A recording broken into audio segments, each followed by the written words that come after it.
Good morning. Good morning. Let me renew everybody. my Good page. It's afternoon. still not there yet. Come on in, everybody. We see you out there. Little We know you're David's there. drawing in my We love you. German Hit that soul. like button. Hit that love button.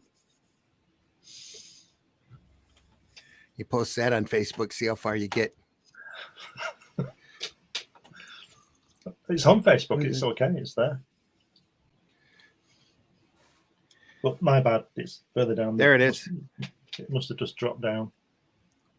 Is it still there? We must be officially live now. I'm on Facebook. Here we are. And I just Yeah, marked it 30. public. There we are. We're live. Takes a few seconds. We are live. Come on in, folks. 44 seconds in. Come on in. We see you there. We got a book to look at. Out there. It's Sunday, the 10th of September already, 2023. Somebody's out there. I could just see somebody and they're chilling. They're like on their computer, just drinking their coffee in the morning, and they're just hearing Randy be like, "Come on in," and he's like, "Nah, not today." There's chairs in the front. Come on, bring your own chair if you want. Have a seat. Like I was gonna check it out, but not anymore. It's like me teaching cartooning for the kids. Have a seat. Have a seat. Let's all have a seat. Draw a circle. Have a seat.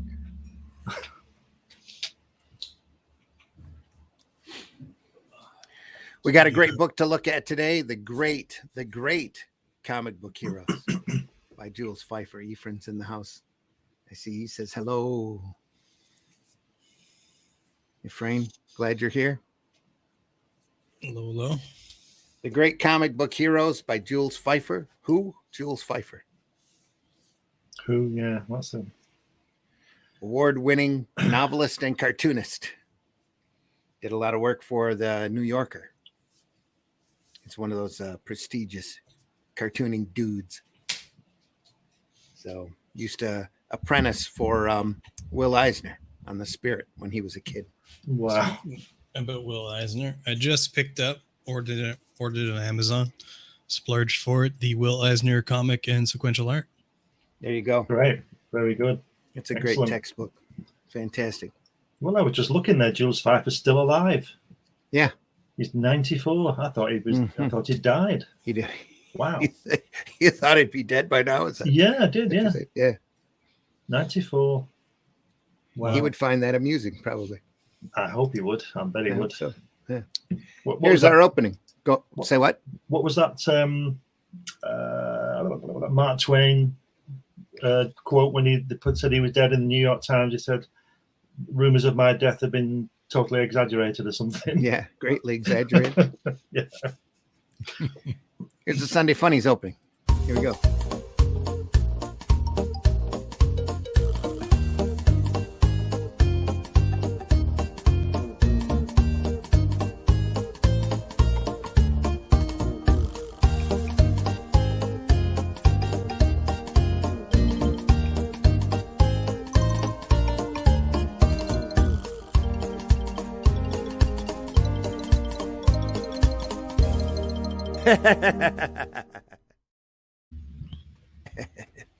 Yeah, I had to cut some time to change that opening just to do it. Put in different books. Folks, it's the Great Comic Book Heroes. Whiskey is here. Glenn is here. I'm here. We're going to look through this great book. So, when was this book published? 1965. Ooh, wow. Wow.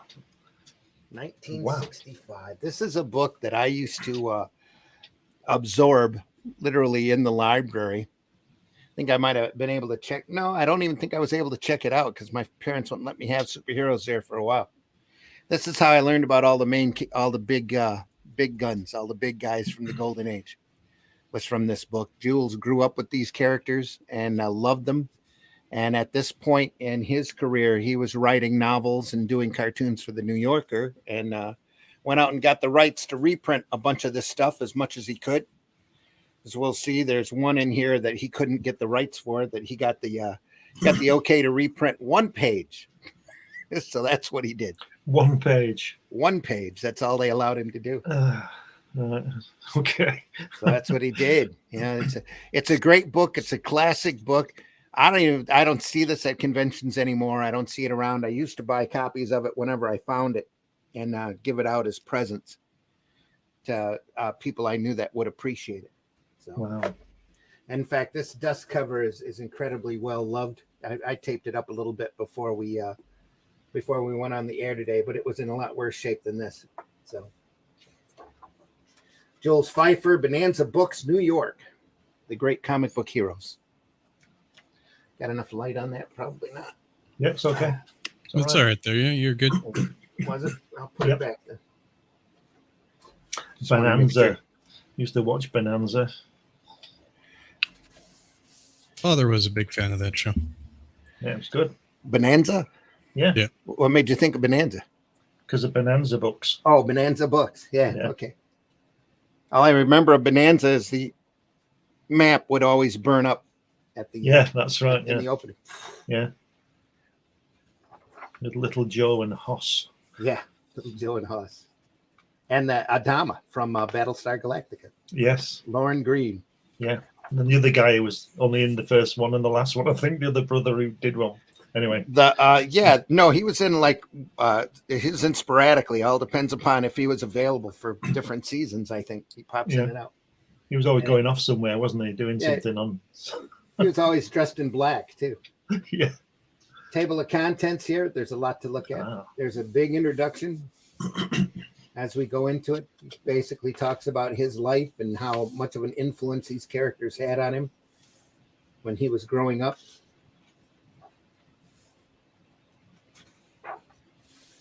It's a big forward. Yeah. It is. It is kind of a large forward. He's got a picture. He used to draw those comics when he was a kid.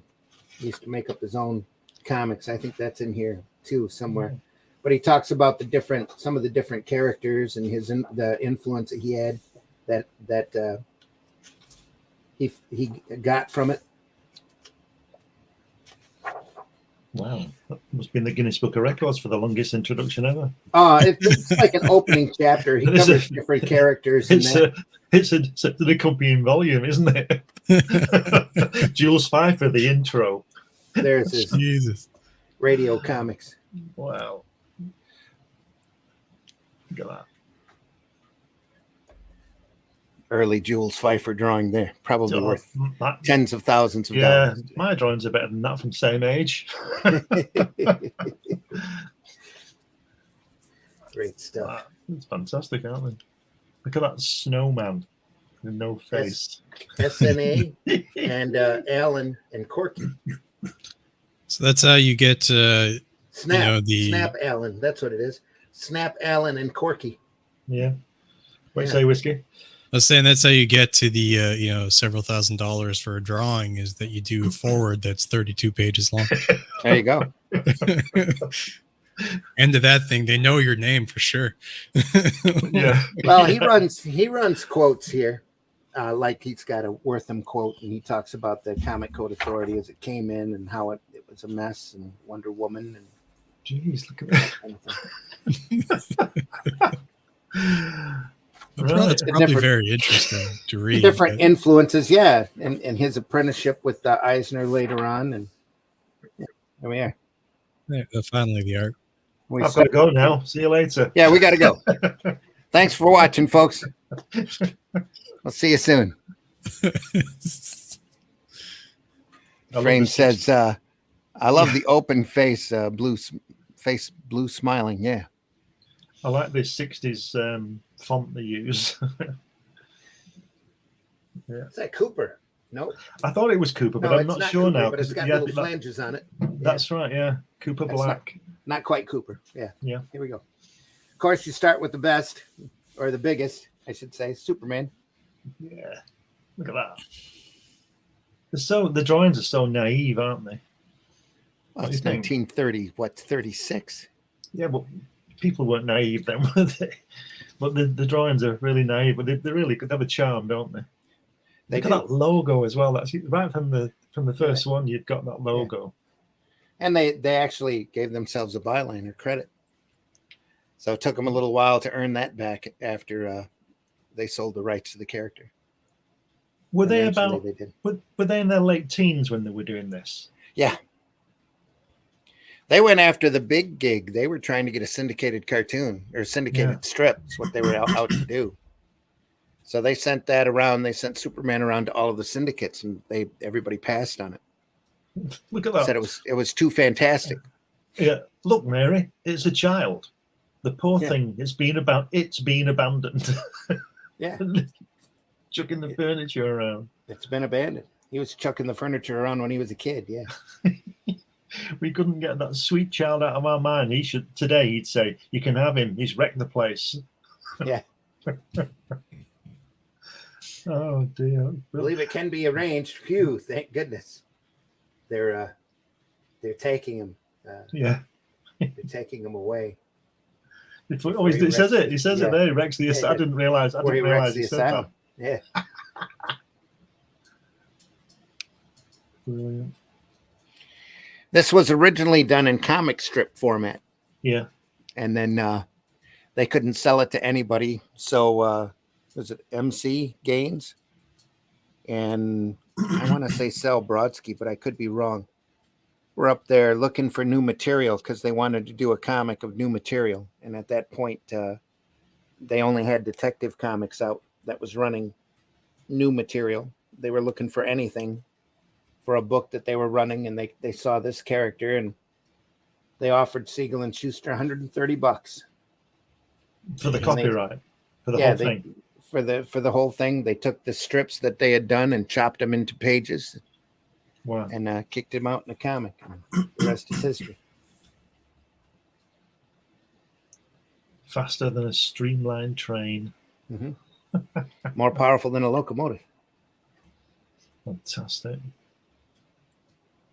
And nothing less than a bursting shell can penetrate his skin. Wow. What the? Try again, Doc. Yep. Then his parents pass, and he dons blue underwear. Yeah. And soon there's underoos and everything else named after him. Yeah. Here we go. Then a classic Superman story, also by Siegel and Schuster. Real early on, you can see they had a great style about their work. Yeah. The dam's about to burst. Look, you can see it cracking from the top. Yeah. It's great, isn't it? That's really good. There was a commercial on TV not too long, or not. I'm not sure how long. It was like 10, 15, maybe 20 years ago. It had like I think either one of the creators of either Simon or Schuster, and they're one of them's getting on a bus and just like talking about Superman. He's like, he can leap over tall buildings, and he's talking to his, I guess, his fiance or wife or girlfriend or somebody as he's getting on the bus and then heading off to the city. It just found that kind of interesting. It was just like a little short about the historical context. Your microphone's cutting in and out. Whiskey. Is it? Yeah. Yep. Oh. Okay. We caught commercial and leaping tall buildings. So. Okay. So is it better? Yeah. Carry on. Okay. So yeah. So it's just the commercial that some sort of historical factoid about the thing, and I was explaining it to my fiance. I'm like, "Have you ever seen this before?" And she was like, "No." And I'm like, anyways, it was I'm just rambling. Go, just ignore me. I had a point and I just lost it. Had a point and now it's gone. There he is, real early. Superman. That's what it is here. Running faster than a speeding train. They still had him jumping at this point, so he didn't start flying until the cartoons. When it was so difficult to animate him landing and jumping, so they just decided to let him fly. Wow. It's great because I've just been flicking my eyes to the panels and not reading it, and it works, the storytelling on it. Oh, yeah. And the drawings are very sort of, I don't know what the word is, simple, but it works. Well, this is right at the very start of American superhero comics. I mean, Superman's the one that really kicked open the doors for this kind of stuff. Even though all the syndicates thought he was too fantastic for the newspaper readers to read. Took off really good in action, kept them busy for 10, 15 years, Siegel and Schuster. So did working for national periodicals. Did Siegel and Schuster sell their rights to it, but worked on it for them? Sort of became their employees. Yeah. And then when it took off, they wanted it back. Well, it took off, and they were suddenly out of work. They found other people to do the stuff. Oh, right. And it's like, well, sorry, we own it, so we're just going to keep doing it. Did they not get a settlement later, though? Not until the 70s. It took Neil Adams to start raising a lot of publicity about the fact that they were destitute and, almost homeless before DC stepped up. Wow.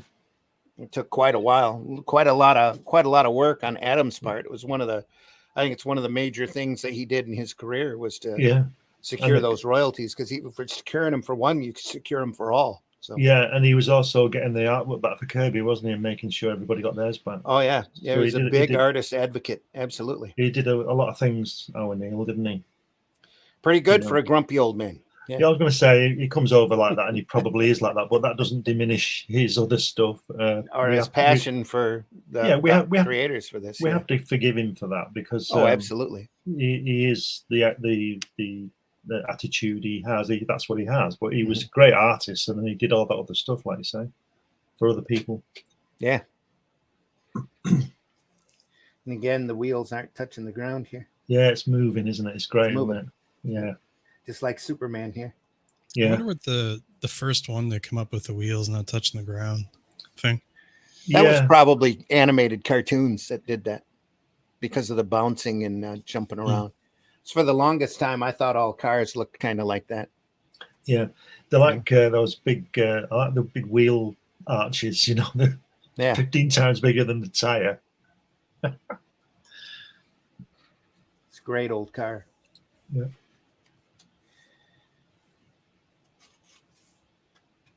Inventive coloring here, trying something. Right at the start of all that stuff too. Yeah, these are taken from the printed, because you can see the moire effect, can't you? Of the dot patterns. Yeah, the dot patterns. Yeah.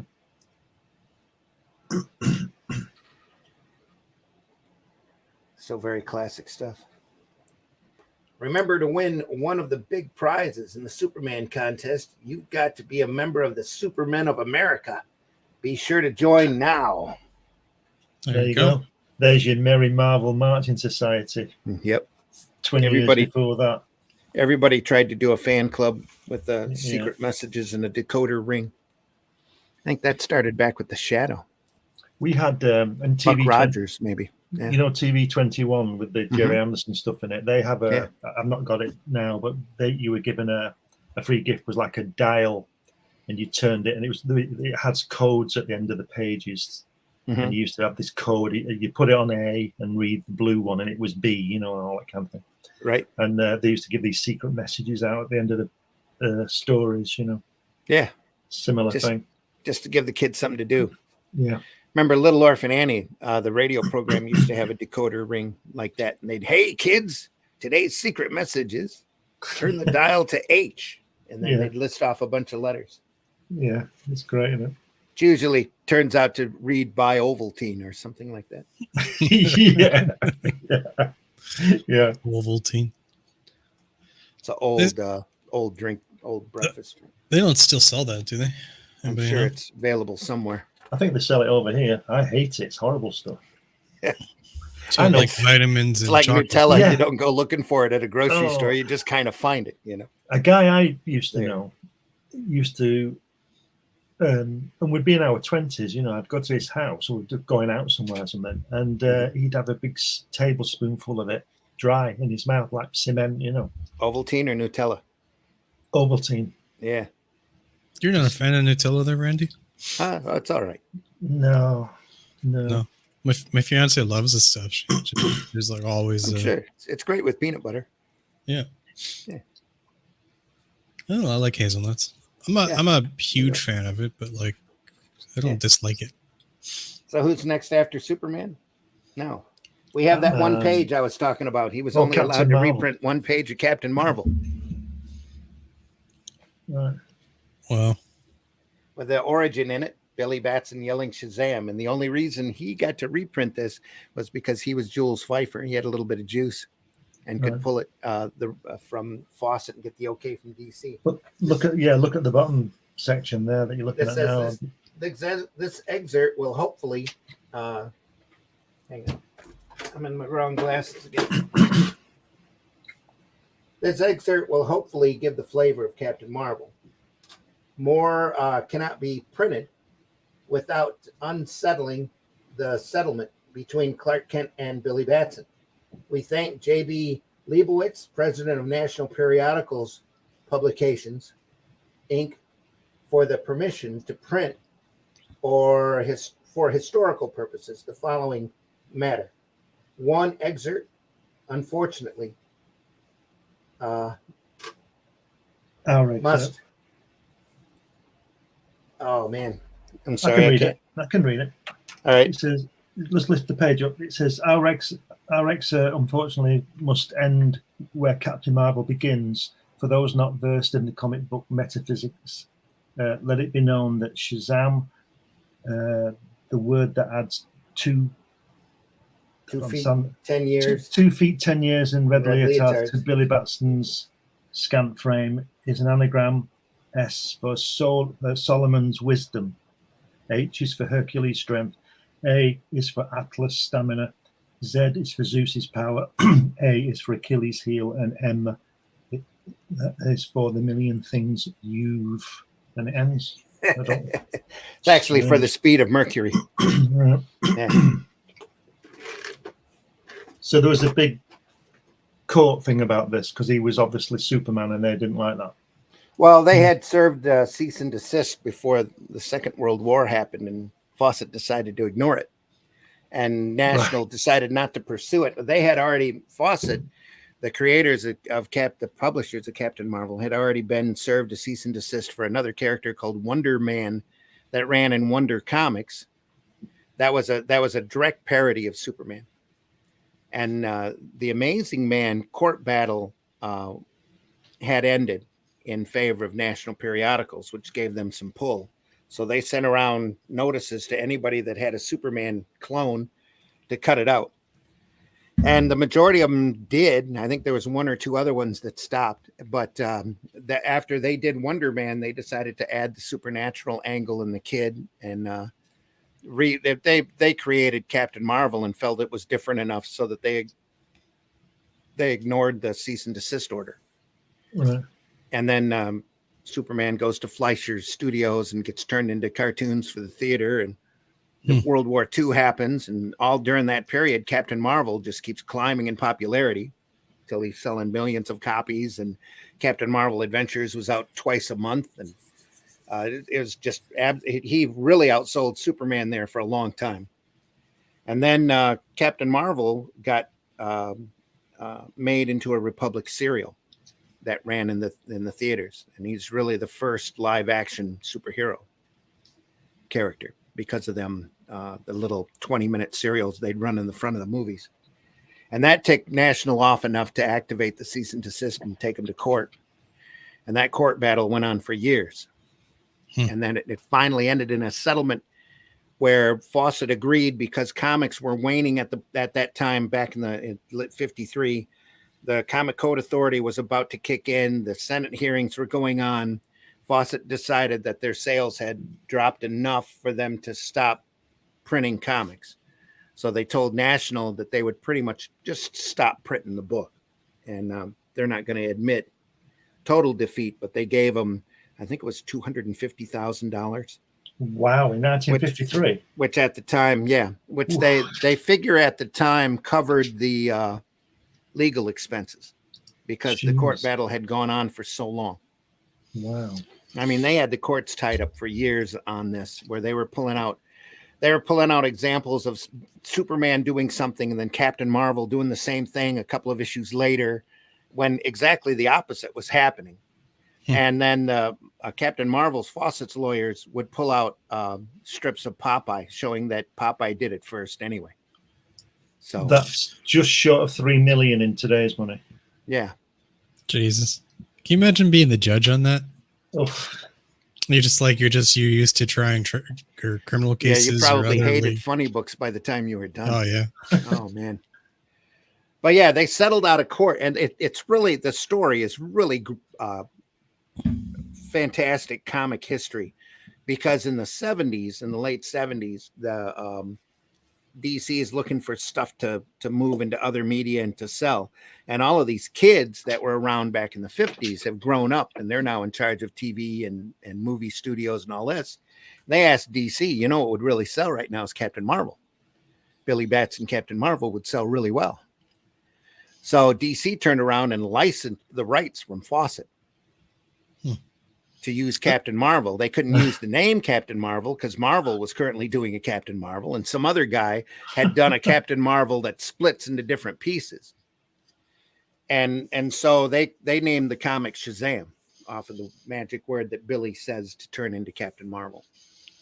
And instead of changing the character's name to Captain Thunder, they just left it, the original Captain Marvel, and they ran Shazam as a comic for a couple of years and did a bunch of reprints and all that. But the entire time they were doing that, they were paying Fawcett for every appearance of Captain Marvel.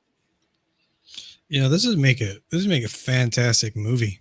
Like, yeah, it's a crazy story, because at the end they ended up they were looking at their books, and they had gone so far, and Captain Marvel at that point was picking up some attention. So they ended up doing like a Superman comic where he ends up running into a character like Captain Marvel, but they had to call him Captain Thunder and put a sun on his chest and instead of a lightning bolt, because they didn't want to pay the licensing fee.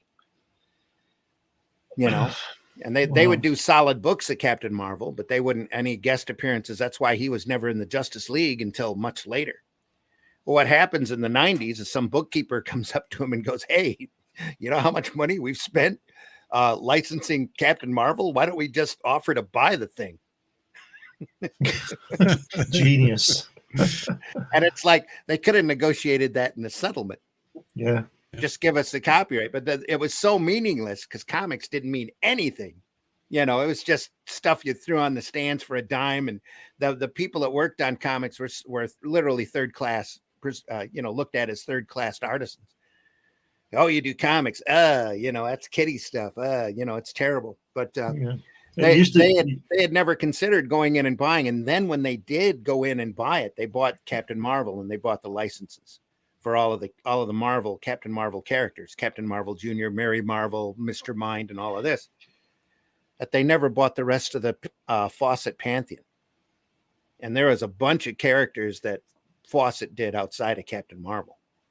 And so all of those characters are still in public domain. Bullet Man, Spy Smasher, Ibis the Invincible.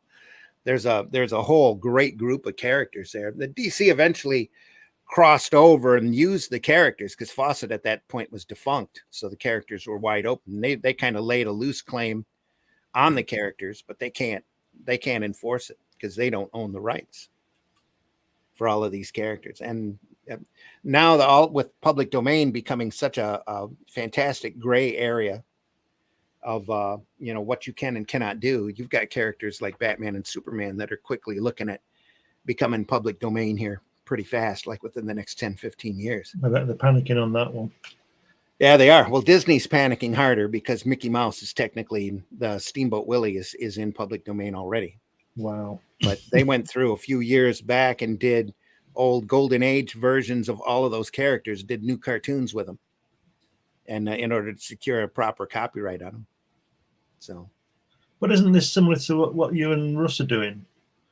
Where can you not use the name or something? We can't use the name on the cover or a recognizable mark because the name is a trademark for the Howard estate. But we can use the name of the story, which is what we're doing. So you can't put that name, and I won't say it, but that name on the cover. Yeah. But you can call in that name inside. Yes. And we have to be careful as to the visualizations of the character because he's been drawn a couple of different ways that are copywritten, and we don't want to infringe on them. So Russ is drawing his version then. Yes, very much so. With his mind's eye on what not to draw rather than what to draw. Pretty much. Yep. So it doesn't clash and cause wow. Yeah.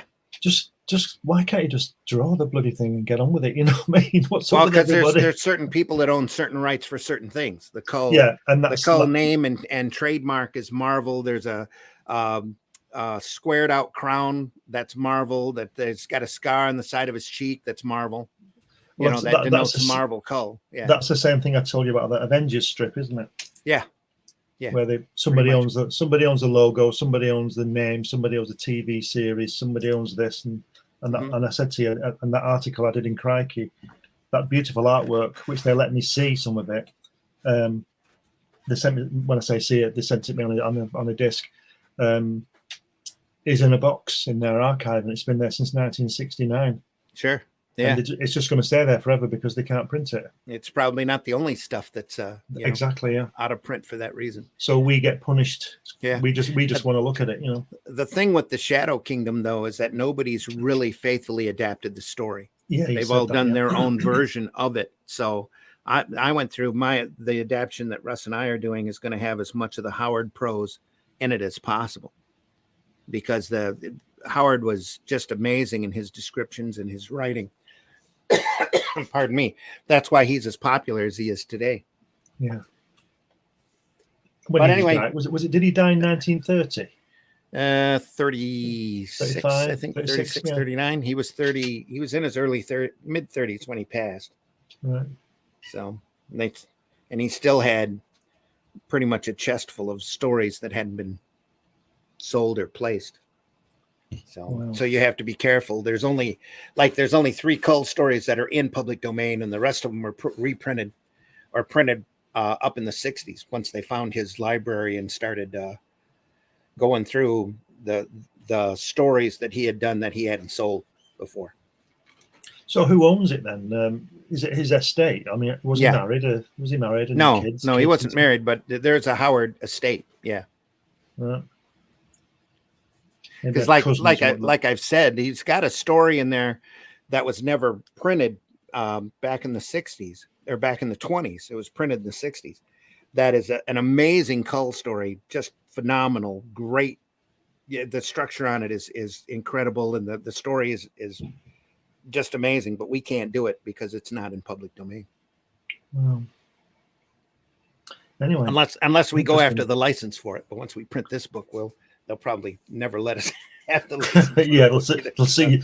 The moment you press go in it, they'll see you coming, won't they? Yeah. But hopefully it'll be the most faithful adaptation of that story to date. So, Legend of Batman, folks, by it says Bob Kane, but it's not really Bob Kane. I was going to say it's not Bob Kane, is it? It's really Bill Finger and Jerry Robinson. Wasn't there a lawsuit about that one as well? Yeah, that went around. They lost. Yeah. This book's a real minefield of. It is. That's all of comics history is a minefield. That's what makes it so fun, so fascinating. And there's stuff I'm still learning. The Joe McPhee turned me on to a video by a guy.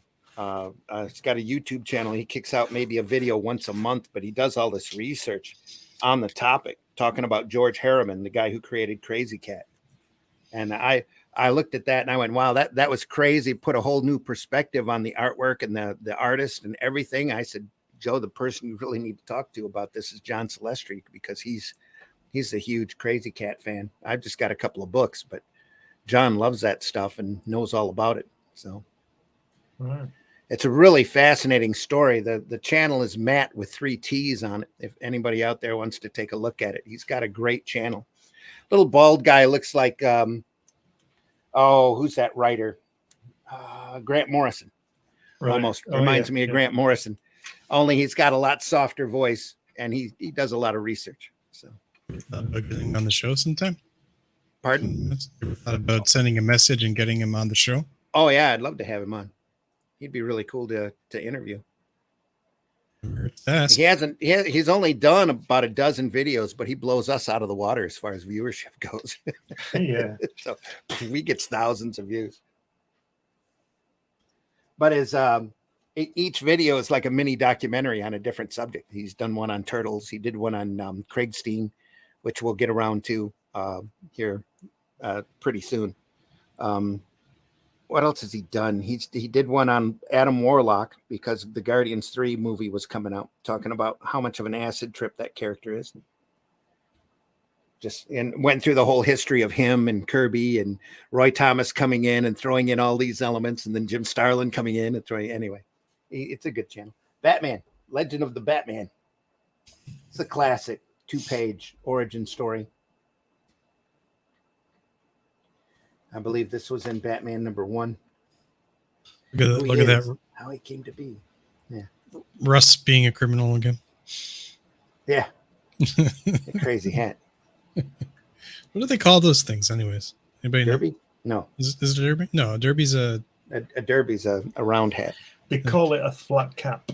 A flat cap. Yeah. Okay. That's what it is. Yeah. Because obviously Joe Chill was British. Yeah. He's a Peaky Blinder. Yeah. 2-page origin. If you haven't seen Peaky Blinders, you should watch it. Everybody tells me I need to watch it. It's excellent. Is it? Excellent. Yeah, it really Cool. is. Well, I'll have to sit and watch it then. And you'll learn why they call Peaky Blinders. Pinky Blinders? Peaky, Peaky. as in Mountain Peak. Oh, Peaky okay. Blinder. I'll tell you Peaky why they call Peaky Blinders. Before we continue, or do you want to continue? Sure, let's go. Let's hear the Yeah, thing. They put razor blades in the cap and use it to blind people. Oh, They would, take the cap off and slash you with the razor blades. wow. That's why they call peak. It's in the peak of the cap. That's why they call Peaky Blinders. That's Really That's nice. gruesome. Really Yeah. nice people. Really nice people. Speaking of really nice people, what we have here is the first Joker story. Look at that. Bill Finger, Jerry Robinson, and a couple of issues of The Shadow. And if you look on the previous page, the center panel, he's learning to be Prince Namor there, isn't he? Yeah. The center panel. That one. The center panel there is Prince Namor with his little shorts on. With his blue ones on instead of green. He's becoming superior in strength there, doing all this research. Then he says, I want to be something, but I don't know what I want to be. Yeah. Dad's estate left me wealthy. I'm ready to. But first, I must have a disguise. With his smoking jacket on. Yeah, with Very, a very, jacket. very posh. Yeah. Criminals are a superstitious and cowardly lot. So my disguise must be able to strike fear into their hearts. I must be a creature of the night. Black, terrible, a bat. That's it. And then he wears his I shall become a bat. underwear on the outside. That's Yes. right. Yeah. Because that will strike fear into anybody's heart. It would, so listen, it would do if they're coming after you, wouldn't it? Holy crap. Because back then, circus carnival strongmen used to wear their underwear on the outside. Yeah. And it was a sign of strength and manly testosterone. Sign of strength and virility. It must be really cold. It must be really cold because if you look in that panel there, he's almost sitting on the fire in his chair. Yeah. It's a large and dusty, musty old mansion. Yeah. And what's really funny is originally when Kane drew Batman, he was red and yellow. All right. And they say, was it Robinson or Finger, one of the two, come in and said, no. He needs to be scary and a figure of the night, and he needs to be grays and blues. So They did that with Daredevil, didn't they? Later, it's horrible. Black and yellow costume. Worst costume ever. That. Well, there's been Wally Wood got hold of it. There's been worse. But yeah, that Cole guy. That was awful. Which guy? Is it Cole? K with a K. He may turn into the Black Panther or something. Yeah, that horrible. There's just been Yeah, there's a lot of examples of We should do a show on those. bad costuming. Yeah. We did one on armor. That was great. We did one. We've done a couple on oddball characters. Yeah. So I've got a couple of collections by an artist that Golden Age creator, Fantagraphics, got all of their stuff and printed it in a book because it's so outlandishly bad that we should watch. There's a jungle girl that just does crazy things, and an omnipotent star warrior character that flies through space and does crazy stuff. Can't remember their names right now, but can you tell us the story again of why Bob Kane why is Bob Kane's name on it all the time and not Bill Finger? Because he negotiated the deal. Sounds familiar. Finger and Robinson were treated as apprentices at the point, and he's the showman character. He took responsibility and insisted on his name be on all of the stories, no matter what he did in them. Sounds familiar later. Yeah. Oh yeah. There's a lot of that. Not quite as bad as this, because people didn't find out about Bill Finger and Jerry Robinson until much later. Yeah. I mean, and this is all Finger and Robinson here. I don't think Kane did anything on this story. But even the character itself, they've traced back to a silent film. His look for it was, and they've interviewed Robinson and Robinson and Finger since then, and they'll tell you that all of that stuff come out of them. Just about every Batman trope is all from those two guys. Nothing from Kane. Yeah, he just made the deal. He made the deal. It's like that Picasso painting, isn't it? When he signed it, when he asked that guy, asked him if he had that it's not even like Moulton, who we'll get into here in a minute. And he negotiated his deal because he had a little bit of fame, but he was able to write his own contract pretty much and get everything that he wanted out of it, because it's just comics, you know. Yeah. Nobody cared. Same thing here. It's just comics. So you go this story in particular, you can go back in. There's a couple of shadow stories that have a character very similar to this, and there's always a Batman there was a Batman and a Man-Bat type mutant character running through the Spider and the Shadow at this point as well. So it wasn't much of a stretch. Plus, there was a big movie, I think, called The Black Bat, or there was another pulp character called The Black Bat that's really similar to Batman. So it's just a small lift to bring it over to the funny books, because it's funny books. You know, nobody took them seriously or put a lot of stock in them. That this story is great. It's very serious. The press would get an announcement that somebody was going to die at a particular hour, and all the cops would gather around to keep him from being assassinated, and he'd fall over laughing and dead, and his muscles on his face would tighten up into an evil grin. And then they'd find a Joker card somewhere around. So pass it off to the evil genius that was the Joker. So Batman and Robin decide they have to catch the thing. They catch the criminal. He's a madman. Some great establishing shots in this strip with lots of characters in one panel. Yeah. Really nice. I'm going to die in 5 minutes. I'm going to die. Die. And he's there laughing. It was like Jack Ruby on the bottom panel now. Yeah. Yeah. Yeah. Oh, this was 36, I believe. Yeah. 1936. Wow, it's good, isn't it? It's really good. It's a bit like The Shadow, isn't it? That kind of noir, you know. Oh, and the Joker here is very vicious. He's out killing people and, you know, reveling in their death, leaving a little Joker card, gassing all the cops. Little did they know that the person who was scheduled for death, the Joker would pop into their house the night before and inject him with a poison that gave him 24 hours to live. Loony. So Batman and Robin end up figuring that out. Just sock to the jaw. Wow.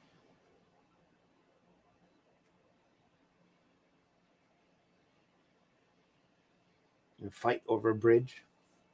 Joker wins and knocks him into the river. He gets away.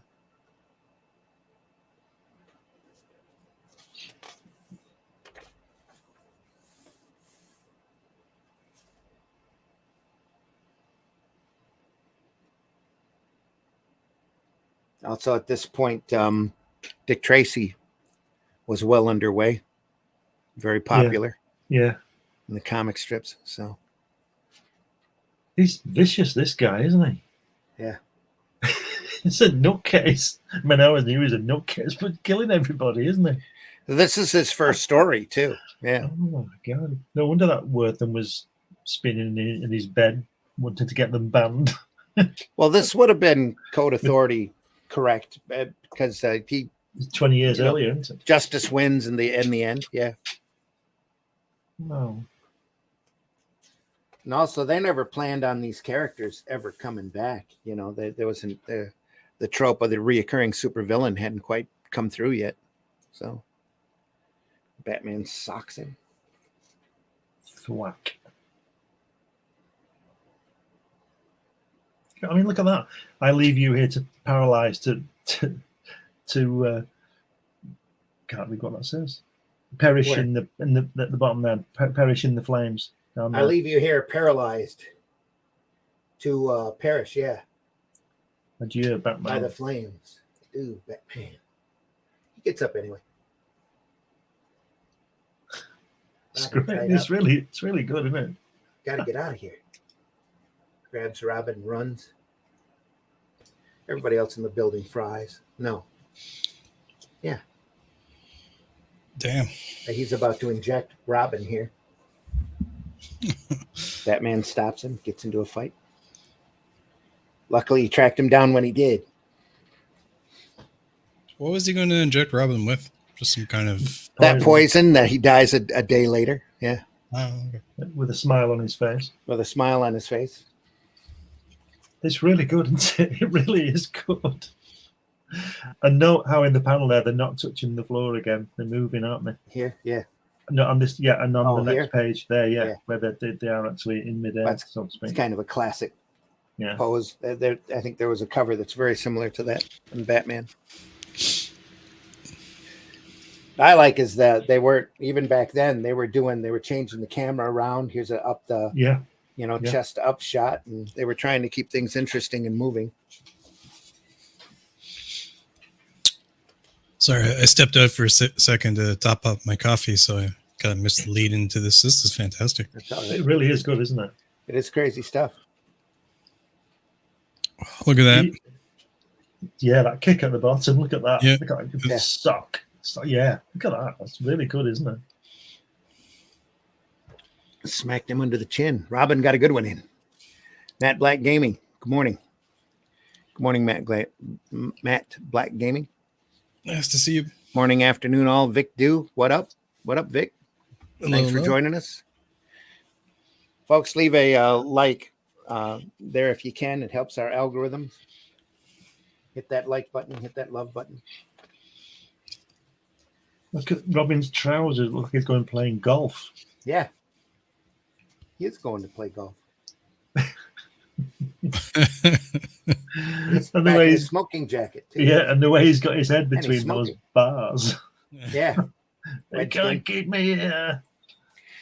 This was really part one because I believe there's another Joker story in that issue where they fight him again and he ends up being thrown off a bridge or falls off a bridge at the end of the story, if I'm not mistaken. It was in the same book. I understand now why the Joker always escapes. Yeah. Well, they used to always kill him. The bars are too wide apart. Yeah. Right apart. They used to always kill him like the Red Skull. At the end of every Red Skull story, he used to blow up or whatever, and Yeah. then he'd come back. With the Batman and Robin running towards you, I'm Yeah. getting only Fools and Horses vibes, which I remember was a that, British Matt. I remember sitcom in that. the 80s and 90s. Yeah. In fact, it was one of the funniest things I've ever seen when they're running through the smoke. Have you seen that, Randy? Mm-mm. Oh, it's I can't say hilarious. It's absolutely. Well, I'll give you a brief. What happens? They go into a fancy. It's these guys, and they go into a fancy dress as Batman and Robin, and the car breaks down, and they're late. So they start running down the street dressed as Batman and Robin, and then it cuts to this girl being robbed by these two guys outside her car, and there's all this smoke. It's like smog, and she goes, "Help! Help! Help!" And these two, and Batman and Robin run out of the smoke. You know what I mean? Like, it's so funny. And then the other guys can't cope with it, so I think they run off and they save them. But it's just so funny that she's shouting help and Batman and Robin come from out of the smoke. It's great. It's brilliant. Well, that does kind of look like the 60s opening, 60s comic opening, or the movie or TV show opening. Yeah. Now for something completely different. Charles Burroughs' Human Torch and Toro.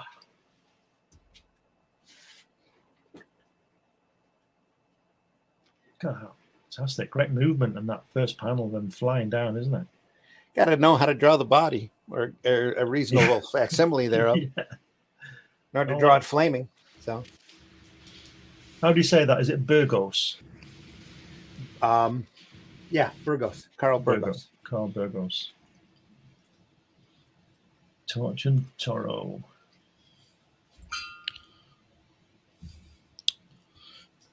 Goes to save the day and then lights everything on fire. Yeah, it burns the place. He knows down. how to control his flames, is what it is. After the first couple of times of burning people's faces off, He's decided that he better learn to control it. His great grandfather was at the Great Fire of London. Yeah. He was an android that caught fire when it was exposed to the air. So he learned how to extinguish himself and be able to walk among men as a regular person. And then I don't know how Toro got through it all. He bursts into flame too and has basically the same powers, only he's human. So he's really the weird one. He's the one that they should have continued on in the Marvel comics. They should have brought him back up. They brought him in the FF, didn't they, really? Yeah. And then they brought the old one back in the annual, didn't they? Yeah. Not Toro, though. Human Torch. No. Yes. I don't think they ever did anything with Toro that I know of. Right. So I could be wrong. No, I meant that the Human Torch thing. Feiffer was great. Yeah. Vic. Still is. Still is. Still alive. Haha. Let's see what that says. It is a time. So it's switching his glasses again. As a name for a character, the Human Torch was more wishful than accurate. He may have been a torch, but he was by no means human. He was, in fact, laboratory created, a synthetic being, albeit one who learned fast and became a responsible member of society.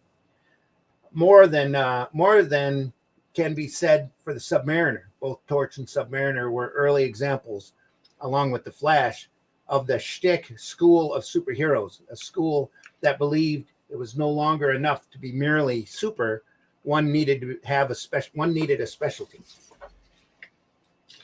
So yeah, he bursts into flame.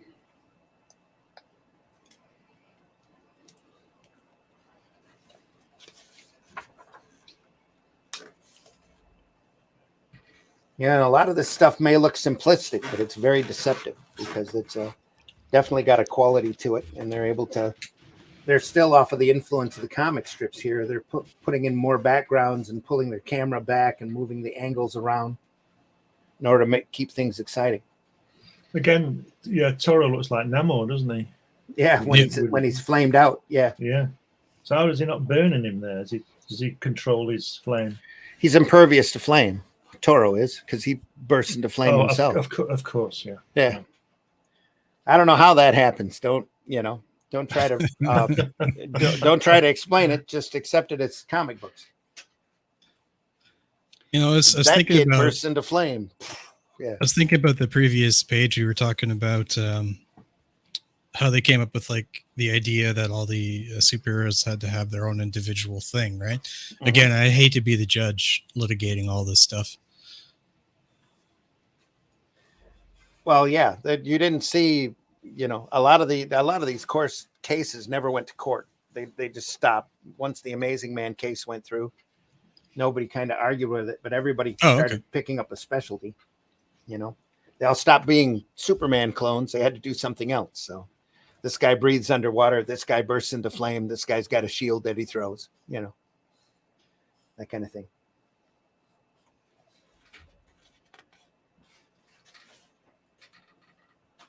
Look at this card. Sure, accidents still happen though throughout that were probably litigated as well. That's how you ended up getting all your most of the time. You got your superpowers through a scientific accident. Yeah, exposed to weird rays or gamma rays and stuff. Yeah, they even got really outlandish because there's Marvel here has a character called the Wizard who got the Wizard, I should say, Wizzer, who got his quick running powers from a blood transfusion from a mongoose.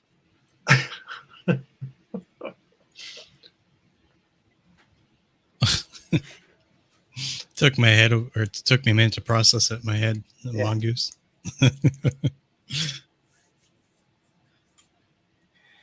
Toro again. I can't work that out. Is the guy on fire? Extinguished. Yeah. Send him some fire. There's some fire there. Oh, right. Yeah. They swore off burning up people until World War II kicked in. Yeah. And then if you were a German or a Japanese, all bets were off. And it was okay. Yeah, then it was all right. Oh, he's just Japanese. It don't matter. Then you were constantly crispy critter. Yeah. Oh, dear. Same thing with Submariner. He wasn't going to drown anybody until the war happened. Then if he could catch a German U-boat out there, they were all dead. Oh, it's not funny, but it is. Yeah. It's all part of that propaganda that they use for the war. Yeah. You know, and basically dehumanize the enemy. It's like when they draw the Japanese guy, he's always called Tojo, isn't he? And he always looks like that stereotypical. Same when they do black people or anybody really. Yeah. There's those stereotypes. Well, that leans back to comics being a visual medium, and it's easy to identify with stereotypes. Yeah.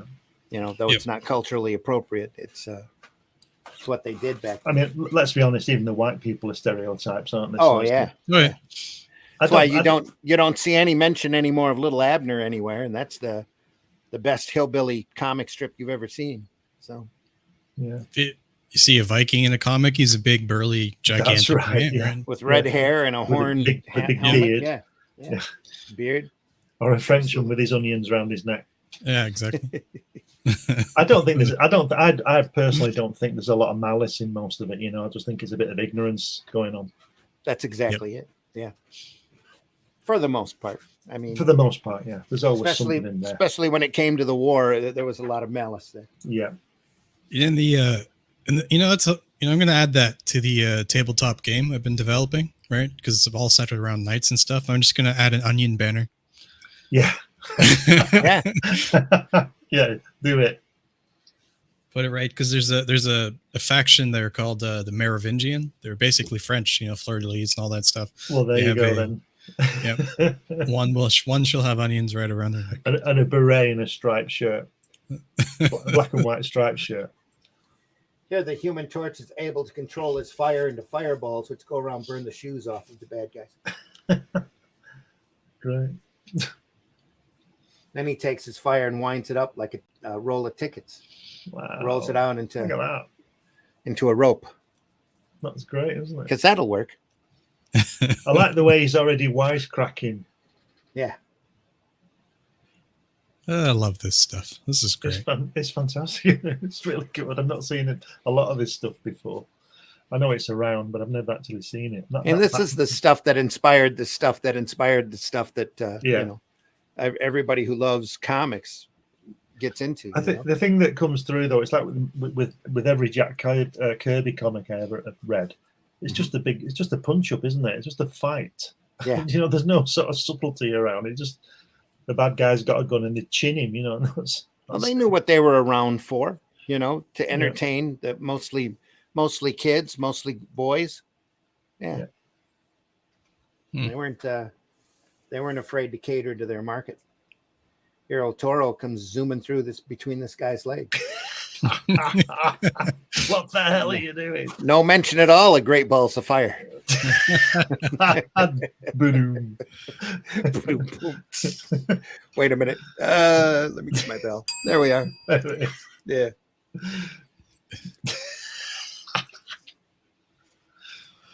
Oh dear. This is great. And of course, because you can burst into flame, that means you can fly as well. So. Of course, yeah. And then the next page, they have a commercial for, it's like, do you have a fire down there? There was never a "don't try this at home, kids" or anything like that. Here he is burning through a wall. Because people weren't stupid in those days. They knew that if you set yourself on fire, you were dead. You get an occasional kid that would try to jump off a roof with a towel around his neck. That was about it. I can fly. Oh, crap. Have you ever had those dreams where you can fly? Sure. Yeah, those are fantastic. Yep. Never had a dream where I look like that, though. No. Oh. You will tonight.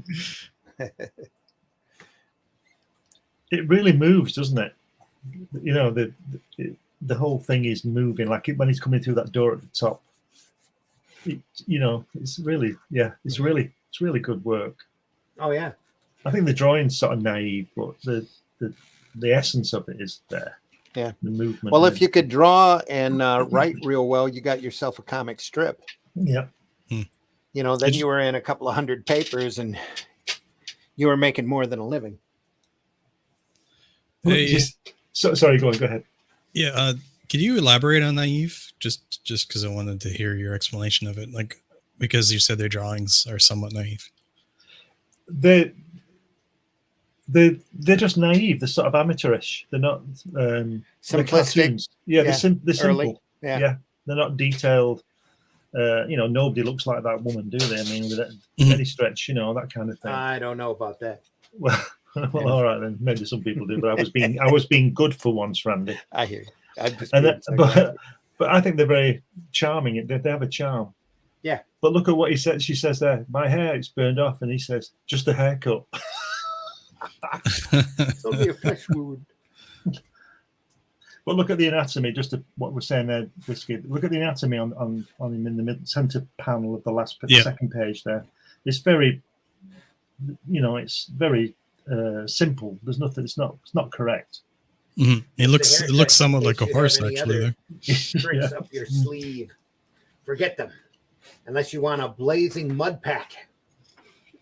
Yeah. Look at. I should capture that. I should scan that. That panel in and post it on Facebook. Probably get banned for threatening violence. Look at the hat with the hair as well at the bottom panel. Yeah. Oh, here. Yeah. Give her a haircut. She's got her hat's too big for her head anyway. Yeah. Yeah, but back then you were getting paid maybe $15 a page. Right. So you just did it quick. Not bad money though. So you were kicking it out and getting it done, and yeah.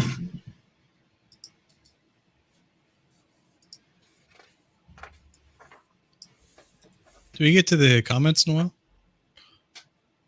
Yeah, I don't think there's been any new ones. From haha. Feiffer was great, and haha. Oh, okay. The last ones. Comments are open, folks. Feel free to jump into the chat all you want. So I just did as long as you're nice. Yeah. Just did the calculator there. $15 in 1940, which I'm guessing these were around, is the equivalent of $327 today. Yeah. So if you only did one drawing a day, one page a day, that's a lot of money. Yeah. Yep. We just lost Glenn. Oh, well. It's terrible. Just cut out. I hope he comes back in. Glenn, come back.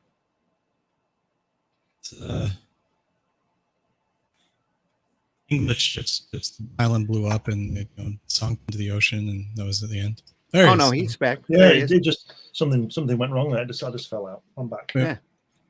It's saying that the island sunk. Don't understand what you mean. England. It just went to the ocean. Did it? Yep. Oh, I'm still here. Right. Just a glitch, only a flesh wound. Yeah. Anyway, The Flash by Gardner Fox and Harry Lambert. Wow. See, again, it's very simple. It's all wrong, that anatomy, isn't it? I mean, it's very simple, but it does have a charm. Very simplistic. Yep. Basic colors, primaries. That's what it was. He did have a flash lightning down at the side of his leg, though. There. Is that this costume has morphed and changed over the years? That's the original Jay Garrick version? Yes. This is the original Jay Garrick version. This is his origin story. This is probably in Flash #1. Fantastic. Also exposed to chemicals. Scientific experiment gone bad. Look at that. I need a smoke. And he's puffing away there. Boy, that feels good. Yeah. Ooh, Oops. yeah. Knocked a beaker. Mysterious gas. Sniff, sniff. Wiped out and breathing it for the night. If you were John Carter, you'd have woke up on Mars. There's some subtle subtext there about not smoking, and because these stories were geared towards kids. They didn't think about that in those days at all. No, nope. All that tobacco was pure, and in fact, they used to sell it as a health aid. Okay. Promote the old tobacco and cigarettes as helping your lungs breathe more. Seriously. No, I believe you. Long before any additives or preservatives or whatever were ingested. Just DDT. Anyway, to keep the bugs off. Yeah, he wakes up in the hospital. Doctor tells him he's lucky to be alive. Gets into a double-decker bus here. Look at that. Goes home, doesn't think about it. He's at college the next day and goes to play football and finds out he can run. Oh, here, he's running fast. He said, help. Can I travel?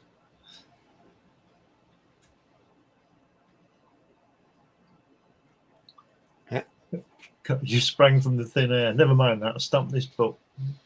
Yeah. I'm going to faint, and I think I will. I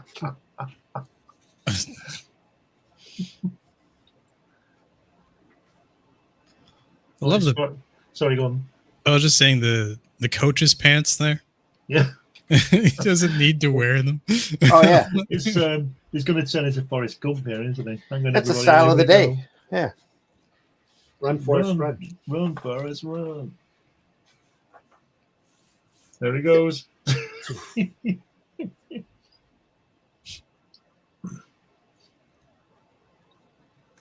How am I doing, Joan? Why? Wonderful.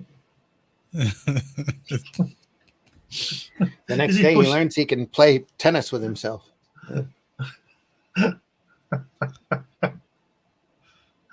Oh, dear. That'd be hilarious.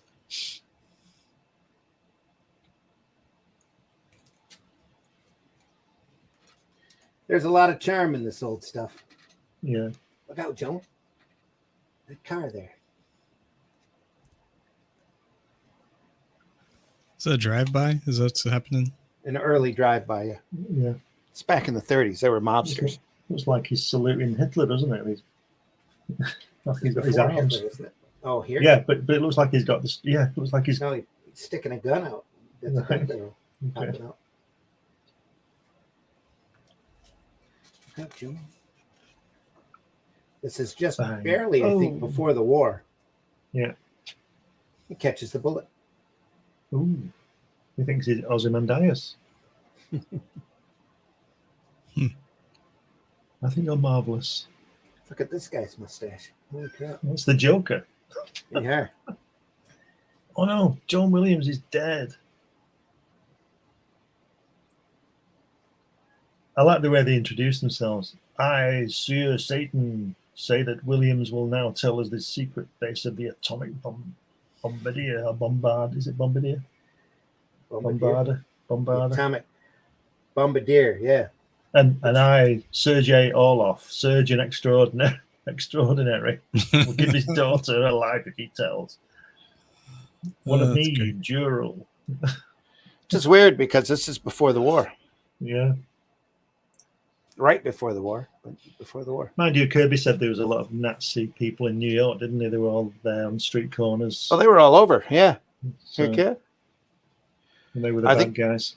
That's part of the reason why over here in the States our paranoia kicked up so much, and we put all of the Japanese in internment camps. Yeah. Did the same thing in Canada too. So there was a time we almost stayed out of the war completely, if depending upon which version of the history you adhere to. Roosevelt kind of dovetailed us into a war with the Japanese because he withheld their oil. Yeah. Ticked them off, so they bombed Pearl Harbor. And didn't Joe Kennedy say if it was up to him, he'd side with Hitler or something, and that cost him his presidency later, which is why he pushed his boys into it? Well, back then there was a lot of sympathizers. Well, he was man of the year for the German cause. We almost went onto their side. We thought him invading Poland was a great thing. Hitler was not everybody, but Hitler was man of the year on Time, wasn't Life magazine, wasn't he? Or something in 1938, I think. Like Mussolini, he was helping the trains run on time. Yeah, he was bringing order. Holy crap, this guy's great. Just doing it the wrong way. But it took the what he did to the Jews, I think, to really start bending people's attention away from that. That's why but that was Captain America 1 was so controversial. That was going on in the 1934, the first camp. Yeah. So, long before we got into we didn't know about the concentration camps until towards the end of the war, but just got crazier and crazier. They had them all in ghettos by this time. Yeah. Forced to wear little stars of David on their clothing so they could be distinguished and properly shunned, I guess. Scary. There we are again in costume. Look at that helmet. It's like a mixture of the First World War Tommy and Thor, isn't it? Yeah. Mercury. It's the helmet of Mercury. Right. It's to give you the impression that he can run fast. Slim down costume with, who knows, some sort of friction resistant boots. Actually, clothes that doesn't burn off from him running so fast. Yeah. Yep. But you don't think about that. You're not supposed to. It's just a comic book. Which makes it awesome. Yeah. Co-created by Gardner Fox, too, who went on to write comics for a long, long time. For National and a little bit for Marvel. Didn't he write Hawkman and things like that? Yeah. Wrote a lot of the science fiction stuff for DC. Who wrote a lot of the Adam Strange material? Who wrote the Joe Kubert Our Fighting Forces material? Sergeant Rock, who wrote that? That was probably Kanigher, Robert Kanigher. Yeah. Okay. Did the majority of that writing. They kind of he come in the golden age as well through national periodicals.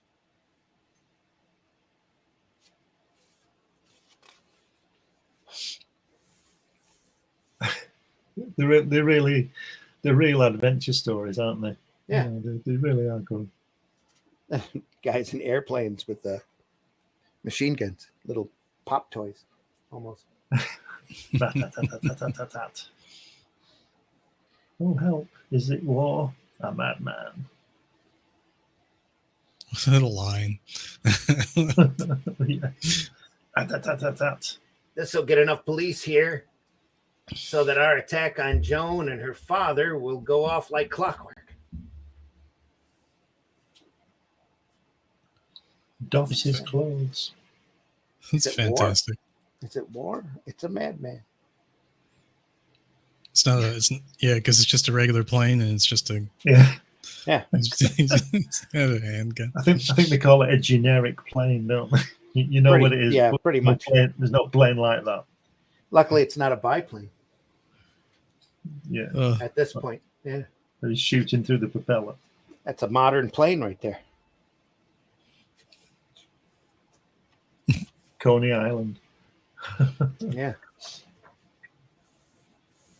So it's the Flash, and he's catching multiple bullets.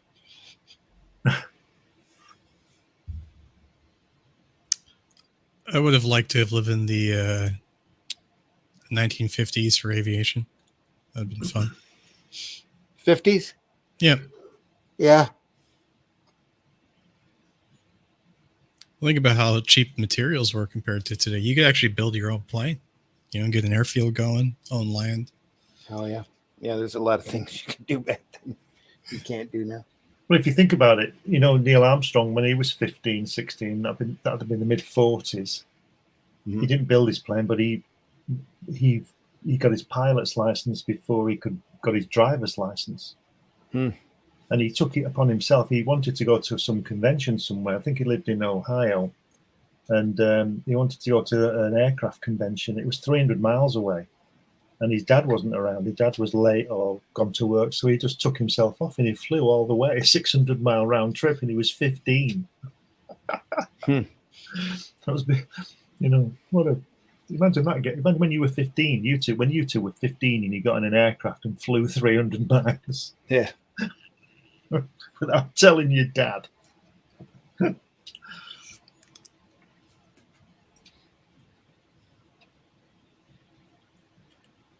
It's a yellow rectangle with text. When did they ditch newspaper paneling and make more use of space?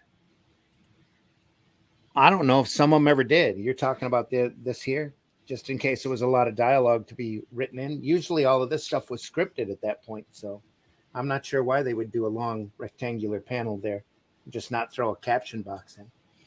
Oh, maybe because the art wasn't great or something, and then they just switched it out.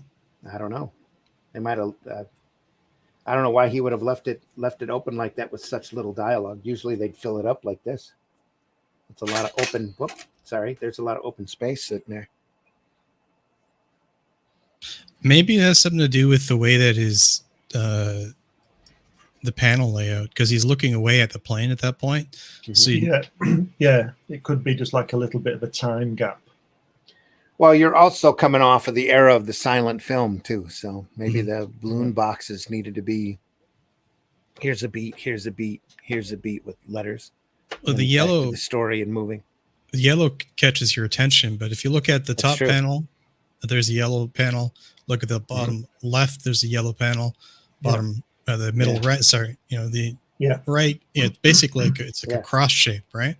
So your eyes are drawn to, and he's looking away from the. If we're talking about the regular Z pattern, his eyes are following the plane instead of transitioning to the next panel. I sincerely doubt they were thinking composition at this point. I mean, there might have been a little bit of it instinctually with these artists, but it's a good movement there, though. But yeah, you see everything's in real basic primary: yellow, orange, red, green. This is still at the early stages of color separations. Even at this point, they weren't taking too many chances. This guy's got a purple coat. That's probably the biggest risk they were taking, because you had to blend a couple of colors together just to get that shade of purple. Then you had to hope it stayed constant the whole time you were printing it, but it didn't matter because it was the back of a guy's jacket. That's why all of these superheroes were in basic primaries: red, blue, yellow. Batman being gray was even a risk at this point, because you never knew the tone of the gray would be solid or not.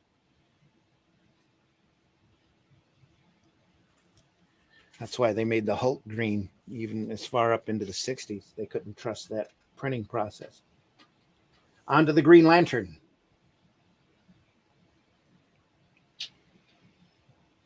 Bill Finger again. Bill Finger and Mort Dillon. Dillon? Is it Dillon or Dillon or something? I can't say. Dillon, it looks like.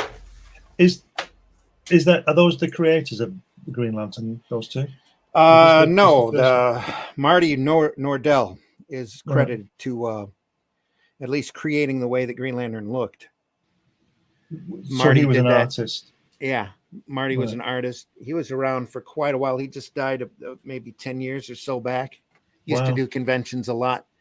His biggest claim to fame, though, isn't the Green Lantern. He went on and left comics after the Golden Age and started getting into advertising a lot. And he created and designed the Pillsbury Doughboy. Oh, right. Really? Yeah. Wow. So a buddy of mine catches him at a show, and he's got a Pillsbury Doughboy doll, and asks him to sign it right across his belly. Oh, yeah, brilliant. Yeah, I told his daughter she needs to put that in a plastic case and just hang on to it because Marty's no longer around. But he was well loved here. He did the convention circuit around here for quite a few years. Him and his wife. He's a really nice guy. Yeah. Matt Black, Randy, have you ever had all these books and comics valued? You must be sat on thousands. Yeah, probably. This is an old reprint book, though. I mean, I probably bought this for $6-7 when it was first out. You see how beat up it is, but it's still just phenomenal stuff. It's really shocked me, Matt Black, to go back and look at some of these books that I bought up on eBay and see how high they've jumped in value. It's pretty crazy. So. But this is a book I had to own when I saw it at a show because I used to read this book when I would walk home from school, stop into the library, and I read this cover to cover over and over again. This is really an introduction for me to a lot of these characters. Which I think is why Jules Feiffer did it in the first place, is to point out how cool this stuff was. You know, here's a highbrow artist, cartoonist working for the New Yorker and living in New York City and working in, novelist and all that, doing a book on comic book superheroes.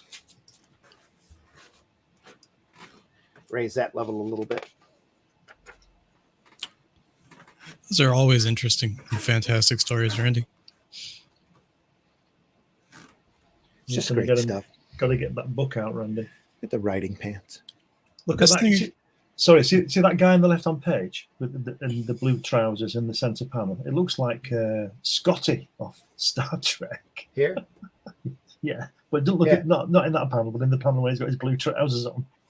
Beating up Scotty. Yeah, he does. Sorry, you're going to say, Whiskey? I was just saying that one thing that's really great about doing this the show is you get the history of the comics, and then you get the interesting stories behind it, and little anecdotes about creators, about different conventions. And Randy knows his stuff. He knows his stuff. I just love this stuff. That's all. Just can't say enough good things about it. Get that straight pattern here. That doesn't have any guidelines, no outlines to it at all. It's just straight up printed with red lines. That's pretty bold of them at the time. Pretty adventurous. It's the lamp, and the lamp is talking to him. What? Golden Age Green Lantern's big weakness is wood. As is most men. Anyway. Enough said.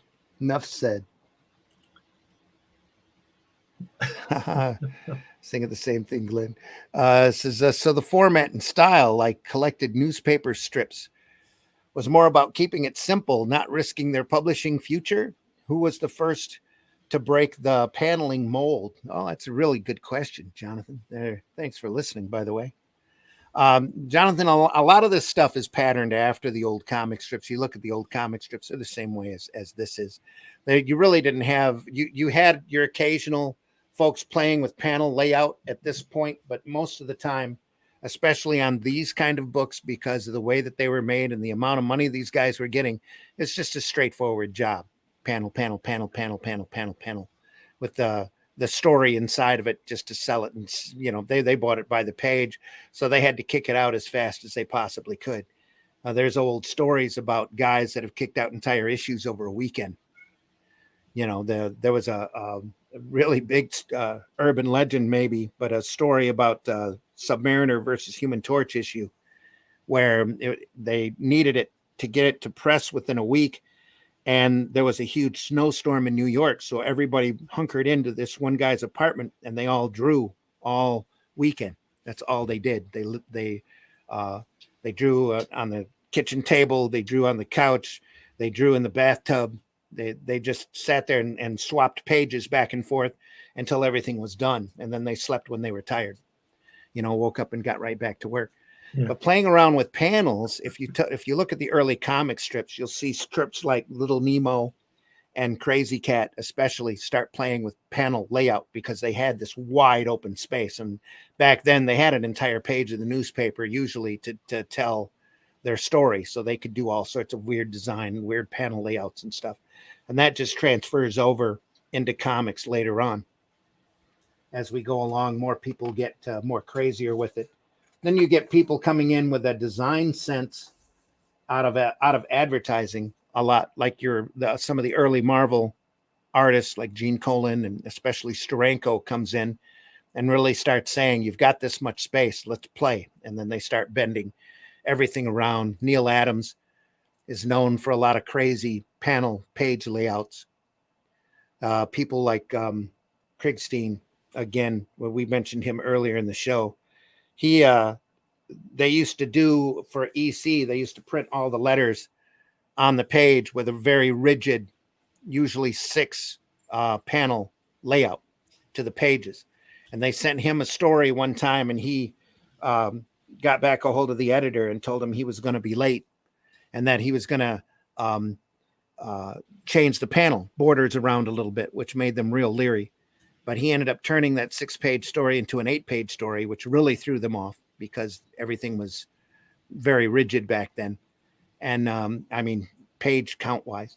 So they had to make room to run the story. So it took them a little while to run it. But once they did, it was it's one of the big classic comics and sequential art. We'll get to it eventually and show it off. But everybody wasn't playing when they were doing this stuff. You're seeing little panel bumps here and there and just doing basic play in order to get the story across. But a lot of times this stuff's done on such a hard deadline.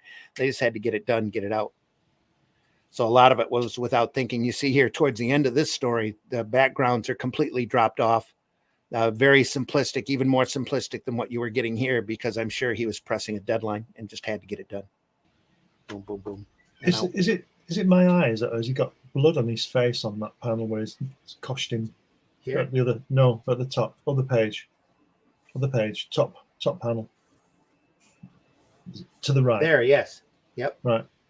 The colorist was really playing here. And again, that's very unusual for that to just be sitting out, the red to be sitting out in the open, because you couldn't trust these plates to land 100%. Exactly. Yeah. He was taking a big chance here. That red plate could have slipped over, and frequently did. And you wouldn't have had that. It would have been on a shirt. Well, and you get the comic back from the printer and they'd be like, oops. Oh, well. Yeah. Well, a lot of times, it was so late. They had to, let it slide and send it off anyway. You used to make a lot of those printing errors back then. Joe, thanks for listening in. It's one of the reasons I watch this show. Randy always says, get an education. Understanding the past work helps with creating comics today. Yeah, I firmly believe that, Joe. Thanks 100%. For listening. Appreciate you very much. And anytime you want to join in, Joe, you're always welcome. So just let me know. Send me a request on Facebook. I'll send you a link. No sweat. You're always welcome here.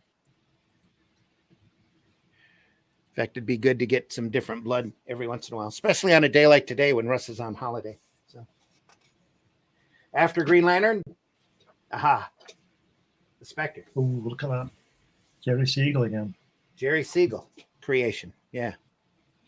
Bernard Bailey did the artwork. Wow. This one didn't even bother to put on he just put on underwear. That was it. There's not even over his clothes. He's a dead man walking. That's what he is. So here's a cape and some panties.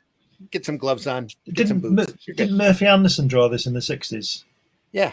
Yeah.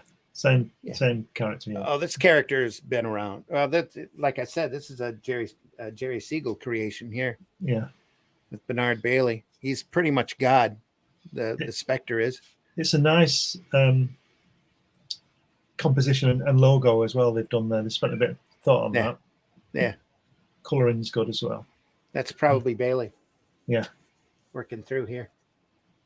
Did some good work, fun work, great stories. Oddball kind of gets a little ominous in part. He didn't last very long in the well, he was a regular feature in More Fun comics for quite a few years, but he was never really a prominent character. They brought him back again in the 60s because the things were a little bit more cosmic then. They even then, I don't think his book ran more than 8 or so issues. But they had him popping in and out of the Justice Society all the time. He started out he was an initial member of the Justice Society, but he's just way too powerful. He's pretty much God. He can do whatever he wants to whoever he wants. Then there was a beautiful run in Adventure Comics that we need to go through. I'm pretty sure I've got that in Showcase Presents. That was done by Jim Aparo and written by Michael Fleischer, that are just violent and spooky and just crazy stuff. Mostly EC style tales of somebody that's really vicious and nasty and mean, and then the Spectre comes in and straightens him out, and then he ends up dying in a very bizarre and unusual way at the end. The Spectre or the bad guy. The Bad guy. Spectre. The Spectre's already dead. Yeah. Spectre's a dead police detective that gets saved pretty much by God, told to go back and fight justice as a pretty much an angel of death. And wear a silly suit. He's a Spectre. Yeah. You're going to be chestless, but you'll have nice green panties. It'll be good. Green boots. And his costume has stayed really constant for his existence. I think I like the Spectre. I think he's a good character. He's especially that Murphy Anderson stuff. He's a very interesting character, and he's only as good as the talent that's on him. You know, he's one of those characters that you could fall flat on your face with or do the greatest comics you've ever seen. Very, very rarely is it, in between. The stuff that Murphy Anderson did back in Brave and the Bold, they were playing around with bringing the Justice Society characters back. So they used to have team ups with different characters. And then they gave Spectre his own book for a real short time. Couldn't sell that. Couldn't get it off the ground. Then they put him in the back of in the front of Adventure Comics for quite a while. And he had his own book. John Ostrander, I believe, wrote that with Tom Mandrake. Did a phenomenal run in the 90s and 2000s, I believe. Really good run. Did a lot of, but that's back when Swamp Thing was starting to rage with Alan Moore. Yeah. Back during that period. And he had a really good, successful run there for a while. Probably the most successful he ever was back during that period. But, you got a real writer and a real artist on it, and they just went to town. Were capes on heroes just copying Superman or an easy visual tool to show action? A little bit of both. But Superman wasn't the first one to wear a cape. Superman's costume's really patterned after those old strongmen that you see in the carnivals. And some of those guys used to wear capes as well.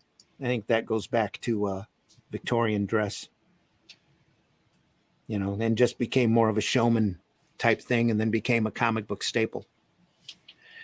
And with Spectre here, he's really a cape and cowl kind of guy. He wraps himself up in the cape. That's when Tom Mandrake gets a hold of him, it really turns into a visual element because obviously his rest of his costume is pretty bland. So they ended up using the cape and cowl in very ingenious ways, almost Spawn-like there for a while. Really great stuff. I was just thinking it'd be terrifying being the recipient of being attacked by the Spectre, right? You're a ne'er-do-well, just You're chilling. seeing a ghost. Yeah. Yeah, it's a ghost, but just with nipples. Yeah.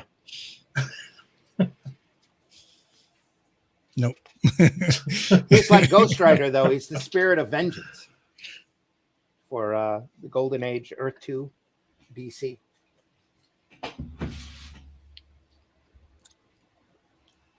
Get They out even of my turned house. they even turned Green Arrow in the CW. They turned him into the Spectre.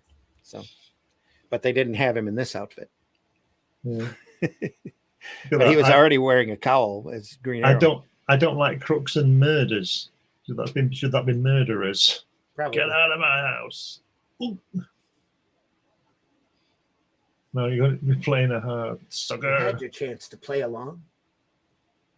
Now we'll soon be playing a harp, sucker. Now fry. Great dialogue. Fantastic. Brilliant, isn't it? The smoke, I'm strangling. Courage, Zane, comes walking right through the wall. Turns the fire into ice. A flourish of the Spectre's cloak, and the flame turns into icicles. That's the type of character he was. I mean, he was after, there was a guy that was a dressmaker in one of the stories in Adventure Comics, and Spectre created a giant pair of scissors and cut him in half. There was the one time he turned a guy into a wood statue and then whipped out a chainsaw and chopped him up, turned him into little slices. Oh dear. Just crazy stuff like that. Well, it's the end of you, and just chainsaws you up. I'll get big, puny human. Stomp on your car. Oh, he's a Dr. Manhattan now. He's 60 foot tall. Yeah. He could do anything. That's great, isn't it? That's why he didn't last in that's why he didn't last in Justice Society for so long. For very long. He was way too powerful. He'd get a task. Everybody would get a task. They'd run off on their different adventures, chasing after whatever MacGuffin, and he'd disappear for a second and come back with it and go, well, "Where's everybody else?" Help my baby! You got to save my baby! Good Lord! They'll be burned alive. Good Lords back then. Mm. And the last picture, did he slip on the car? No, he just stepped on it, squished it. So he won't get away.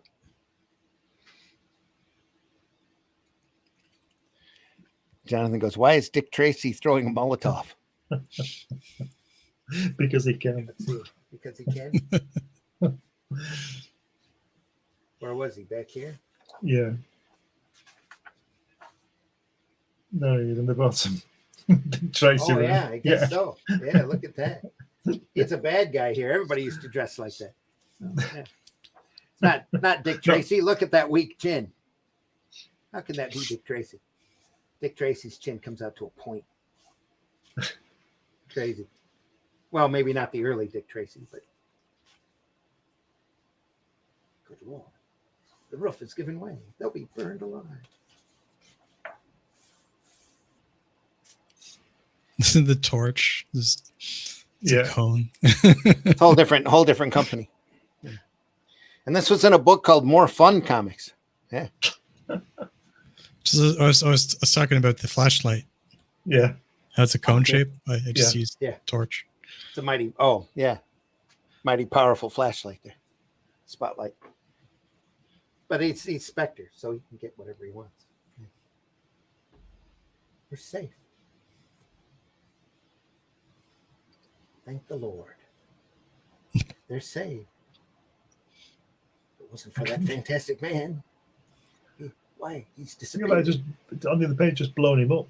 He'll never live to prove it. Well, that's the end of him. Thanks to that liquid explosive.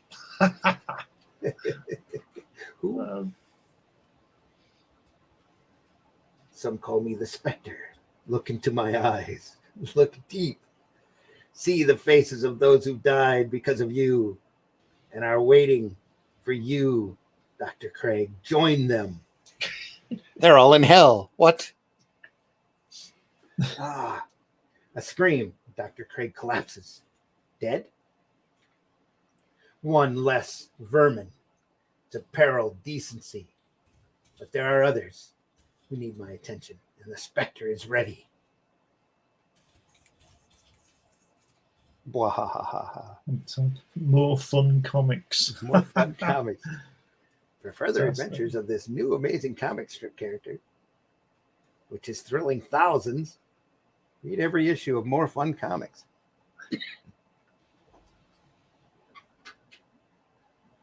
Great stuff.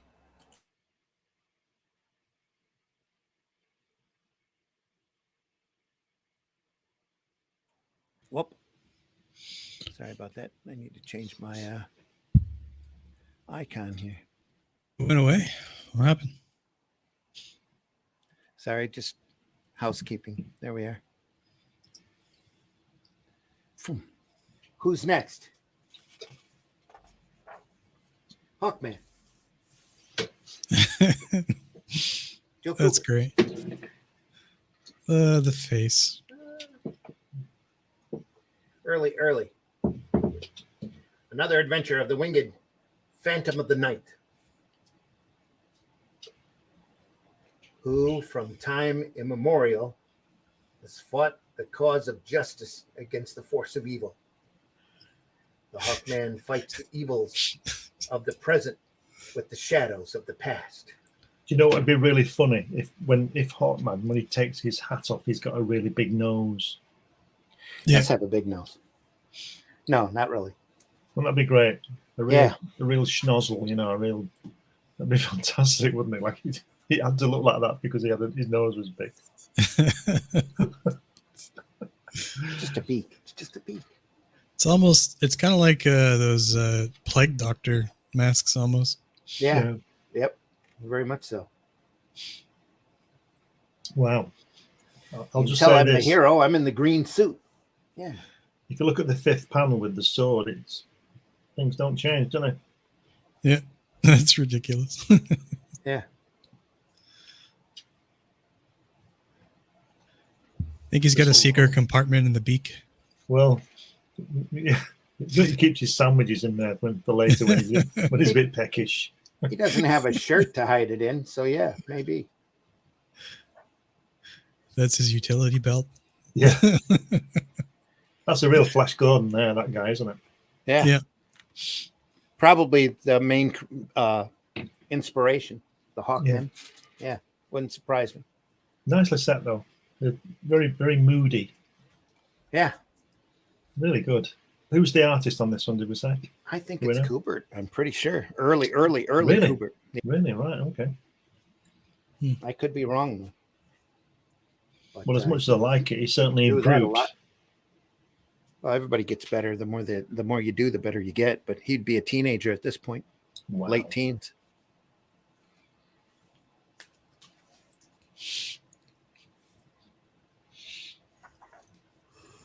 I could be wrong, but I thought he did the majority of the Hawkmen back during this era, at least.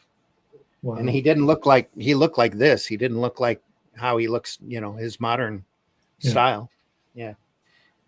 That came around after the code, I think, or right in the 50s or so.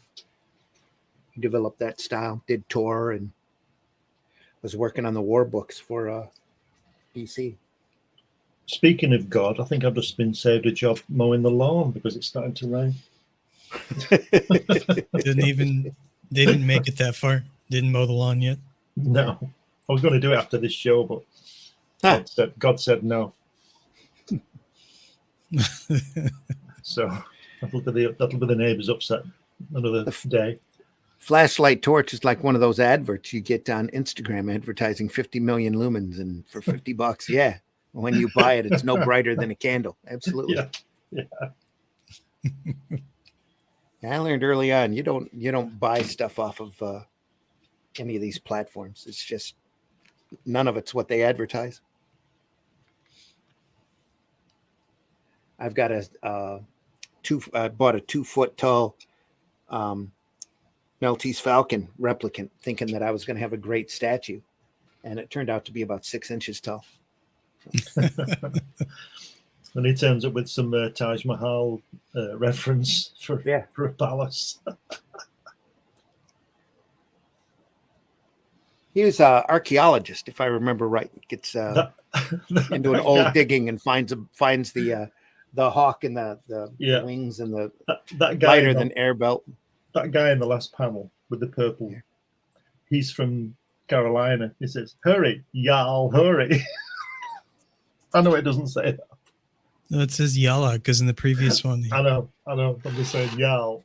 Y'all, okay. Yeah, it's Yalla. Yalla, hurry. Even we cannot snap too openly. Varmints. Kidnap. Even we cannot kidnap too openly. And look at her there. It says she wanders through the shop district. There's nobody there.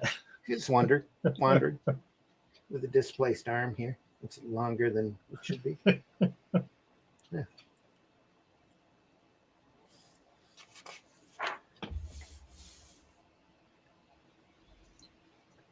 Look at that guy there. That's great, isn't it? Look at that. Look at him. That's Raymond right there. That's solid good, Raymond. Yeah. Fantastic, isn't he? Yeah. I like him. Well, Kubrick said that his big influence were all those early comic strips. So yeah, Foster and Hogarth. A golden girl to amuse me. Well done. Yeah. She shall become one of my wives. Oh.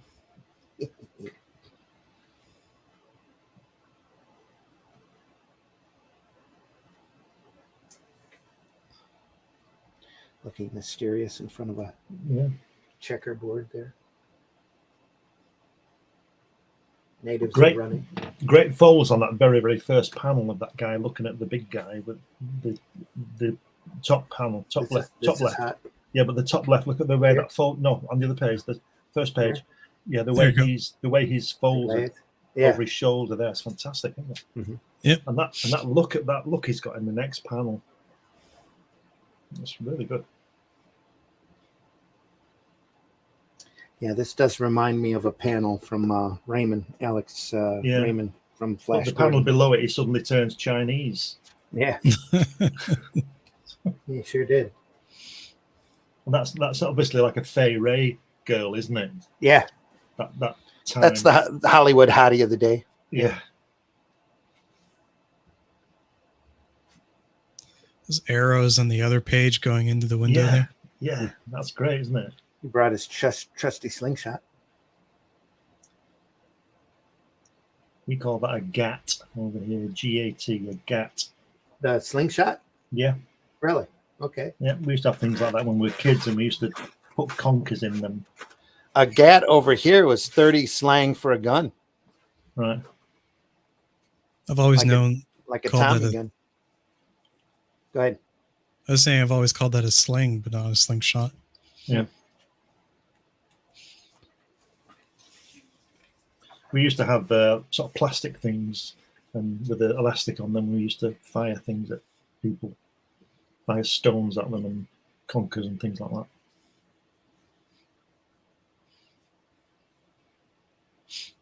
They're like they have them in Canada too.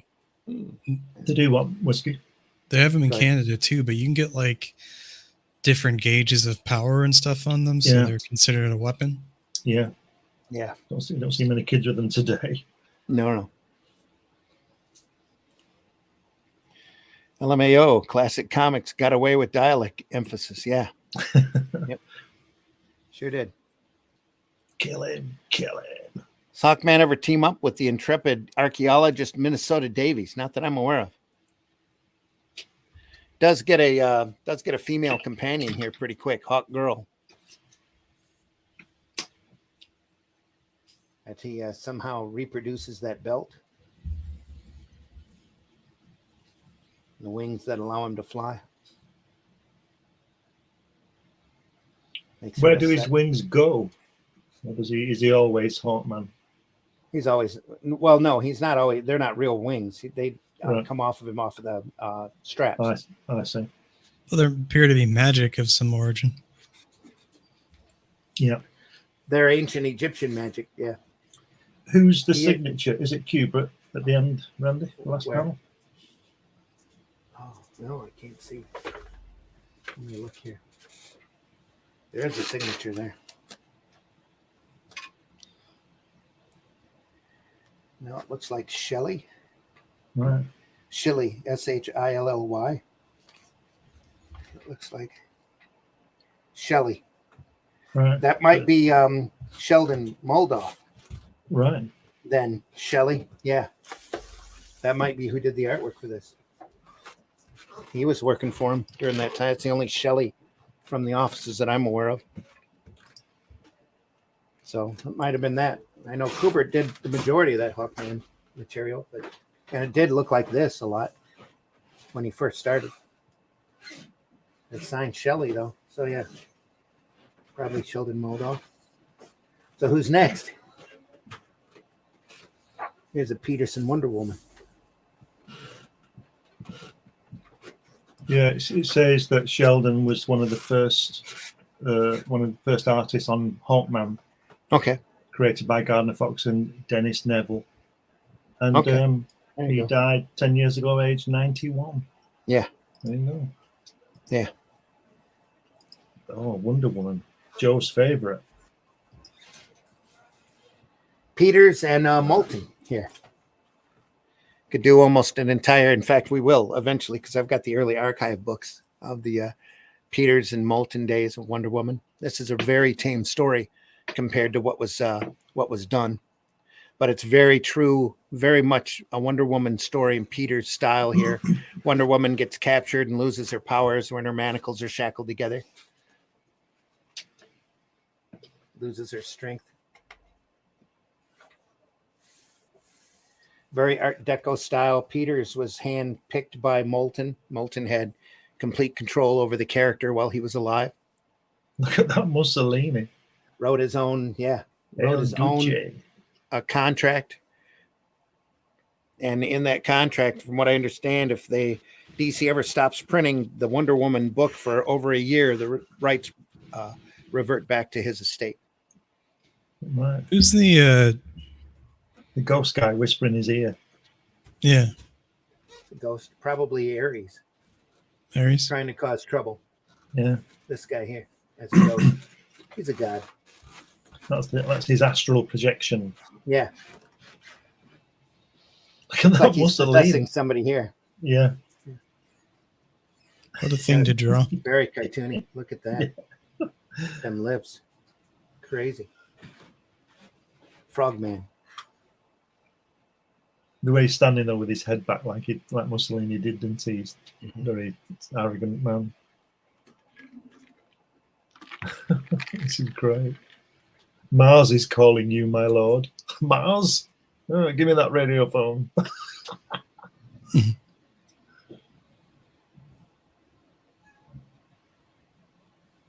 Have you noticed it seems to say Wonder Woman a lot because they always you have to put the dash in. Seem to break it up. Yeah, they to get the spacing wrong.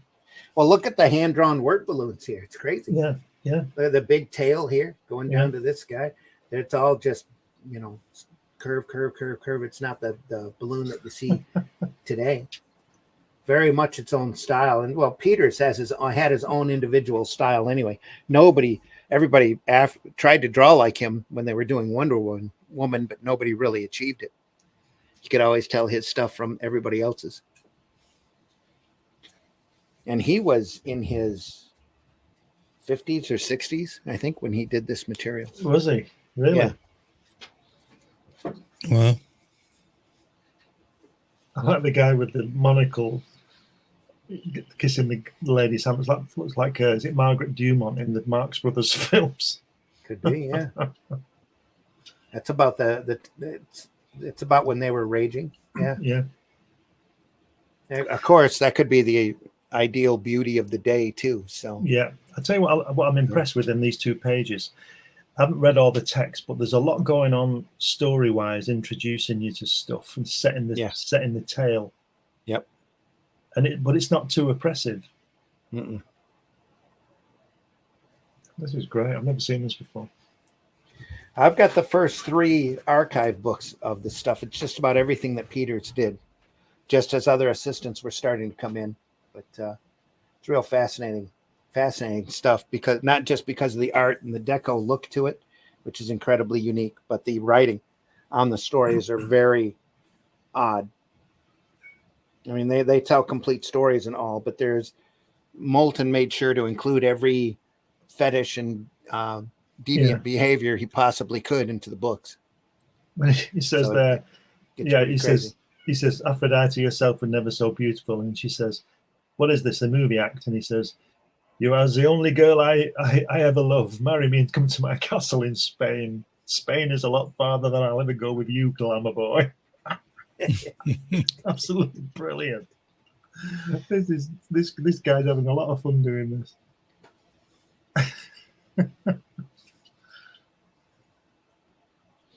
Well, like I said, we could devote episodes to Wonder Woman and Moulton and his ways, his craziness. Yeah.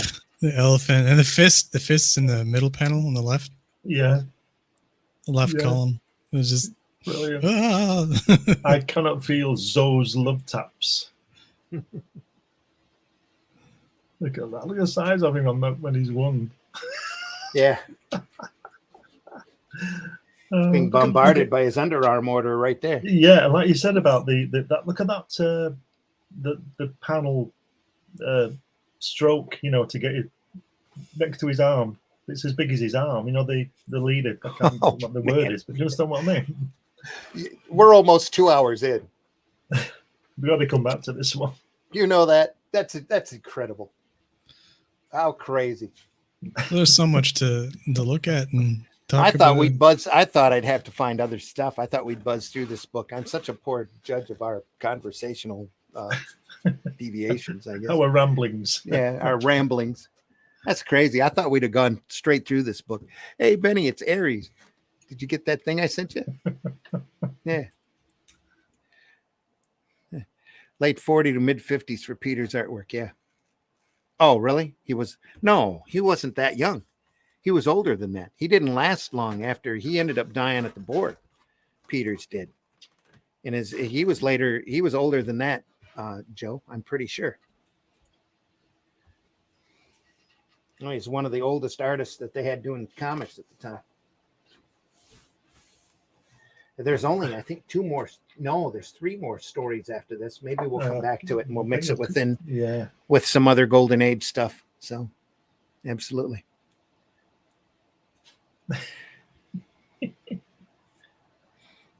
What's that panel around when she's sitting down? What's going on there? Where? In the center panel. Here? Yeah. It's an under the table upskirt shot. Yeah. This is a pleasure. My kiss will electrify you, everyone.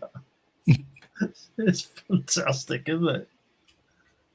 We can start with the story again next week. Yeah, I think we should. Yeah, because I'm enjoying this. Get Russ in on it. We can pull out some other Wonder Woman stuff or whatever. But there's still a Submariner, a Plastic Man, and a Spirit story to go after this. Let's do it next week. Yeah, we'll do it next week. I'll pull up some other old Golden Age material as well, and we'll go from there. Folks, we've been looking at The Great Comic Book Heroes by Jules Feiffer. 1965. This was printed. Every once in a while, they'll do a reprint of it. Go ahead, Whiskey. Sorry. After that 30 some odd page intro, like the contents of the book is just, it just blows you away. It's like, it was almost worth it. Yeah.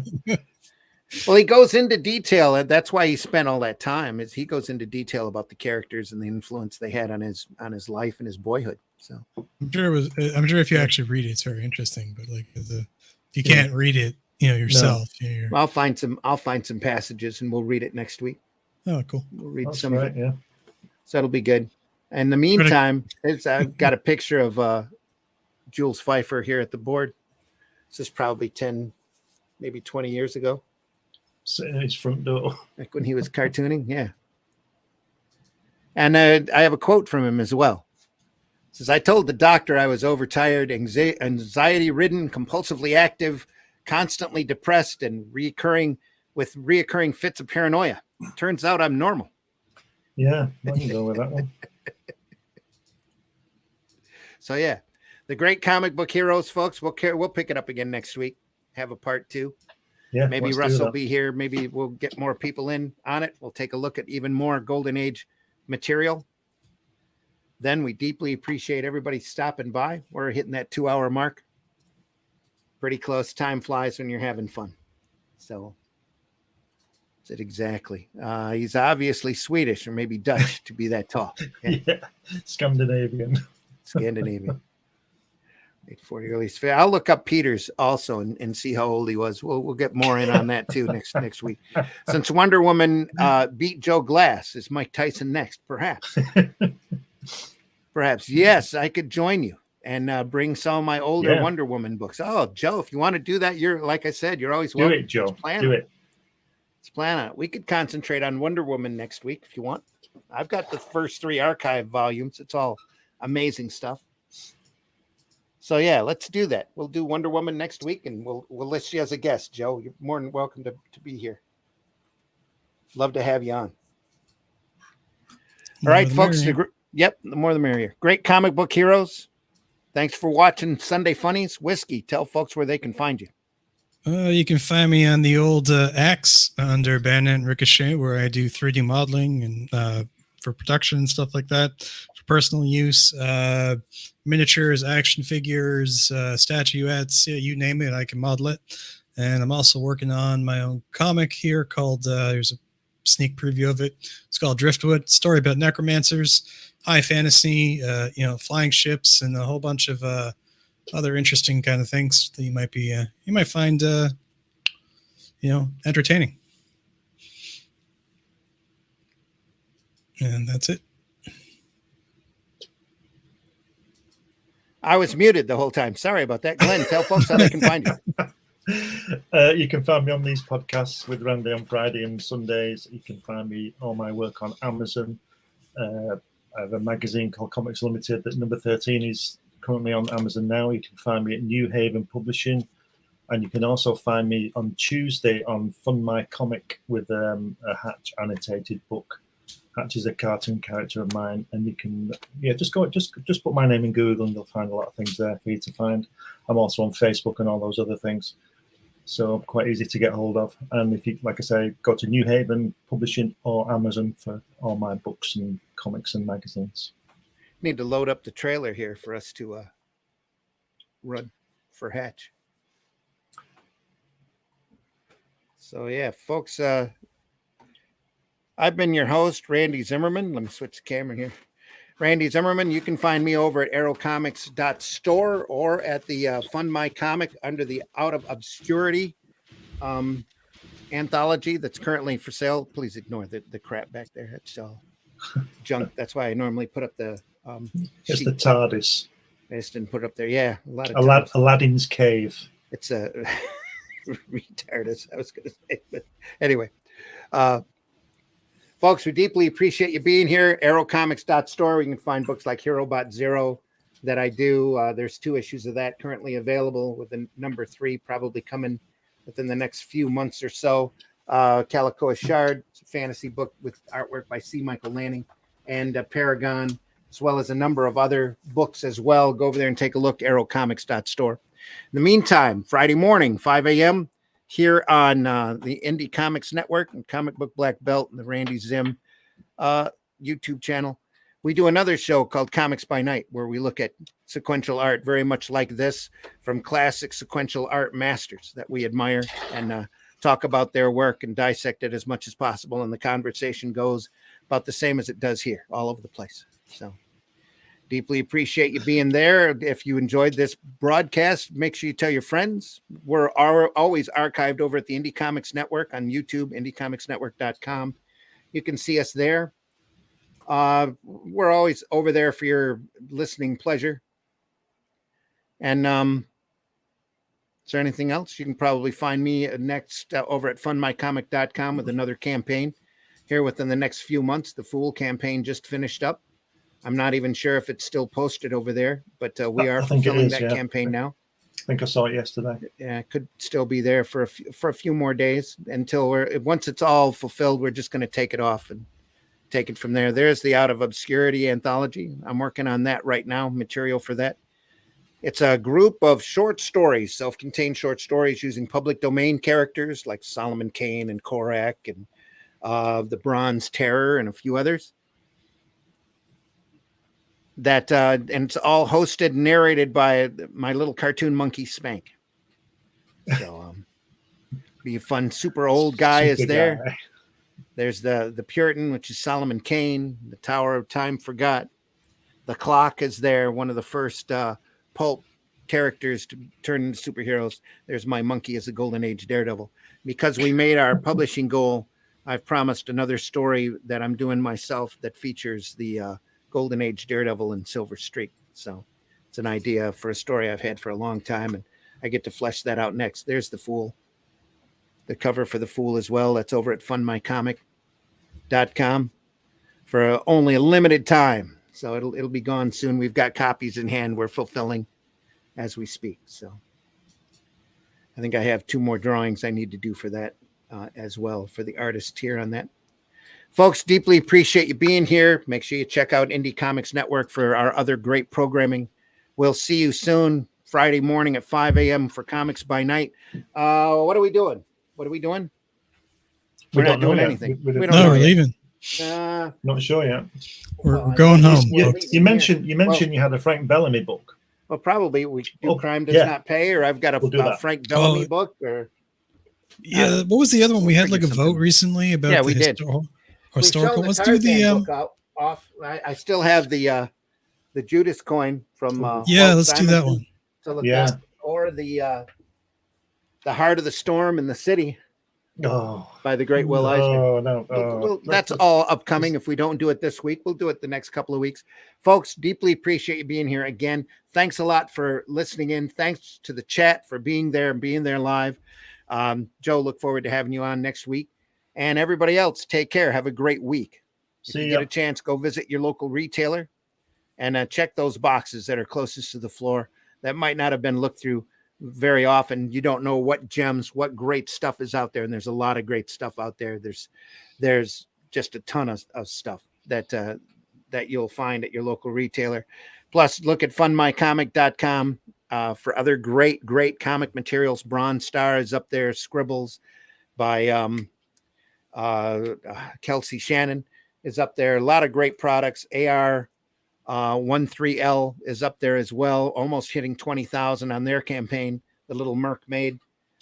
So is that hand pink waving? Yeah, there you are. Thanks, Matt Black. Thanks, Joe. We'll see you soon. Got a few bumps and then we're out of here. So see you take later. care, everybody. Thanks a lot for watching. Appreciate you. See you soon. Have a question or comment for us to address on the show? Have a topic you want us to talk about? Email us at indiecomicsnetwork@gmail.com. Want your comics to arrive in pristine condition? Head over to GeminiComicSupply.com and save 10% on your next Gemini mailer order or anything in the Gemini Comic Supply store. Use coupon code RAGIN10. That's RAGIN 10. The views and opinions expressed within the video content found on the Indie Comics Network are those of the speakers and do not necessarily reflect the views or positions of the Indie Comics Network or its sponsors. I'm going to go through and recut that one of these days. I keep meaning to do it. Folks, take care. See you again. Look, everybody's entitled to be an idiot. How can you close me up? On what ground? I'm shocked to find that gambling is going on in here. You're winning, sir. Oh, thank you very much. Everybody out at once.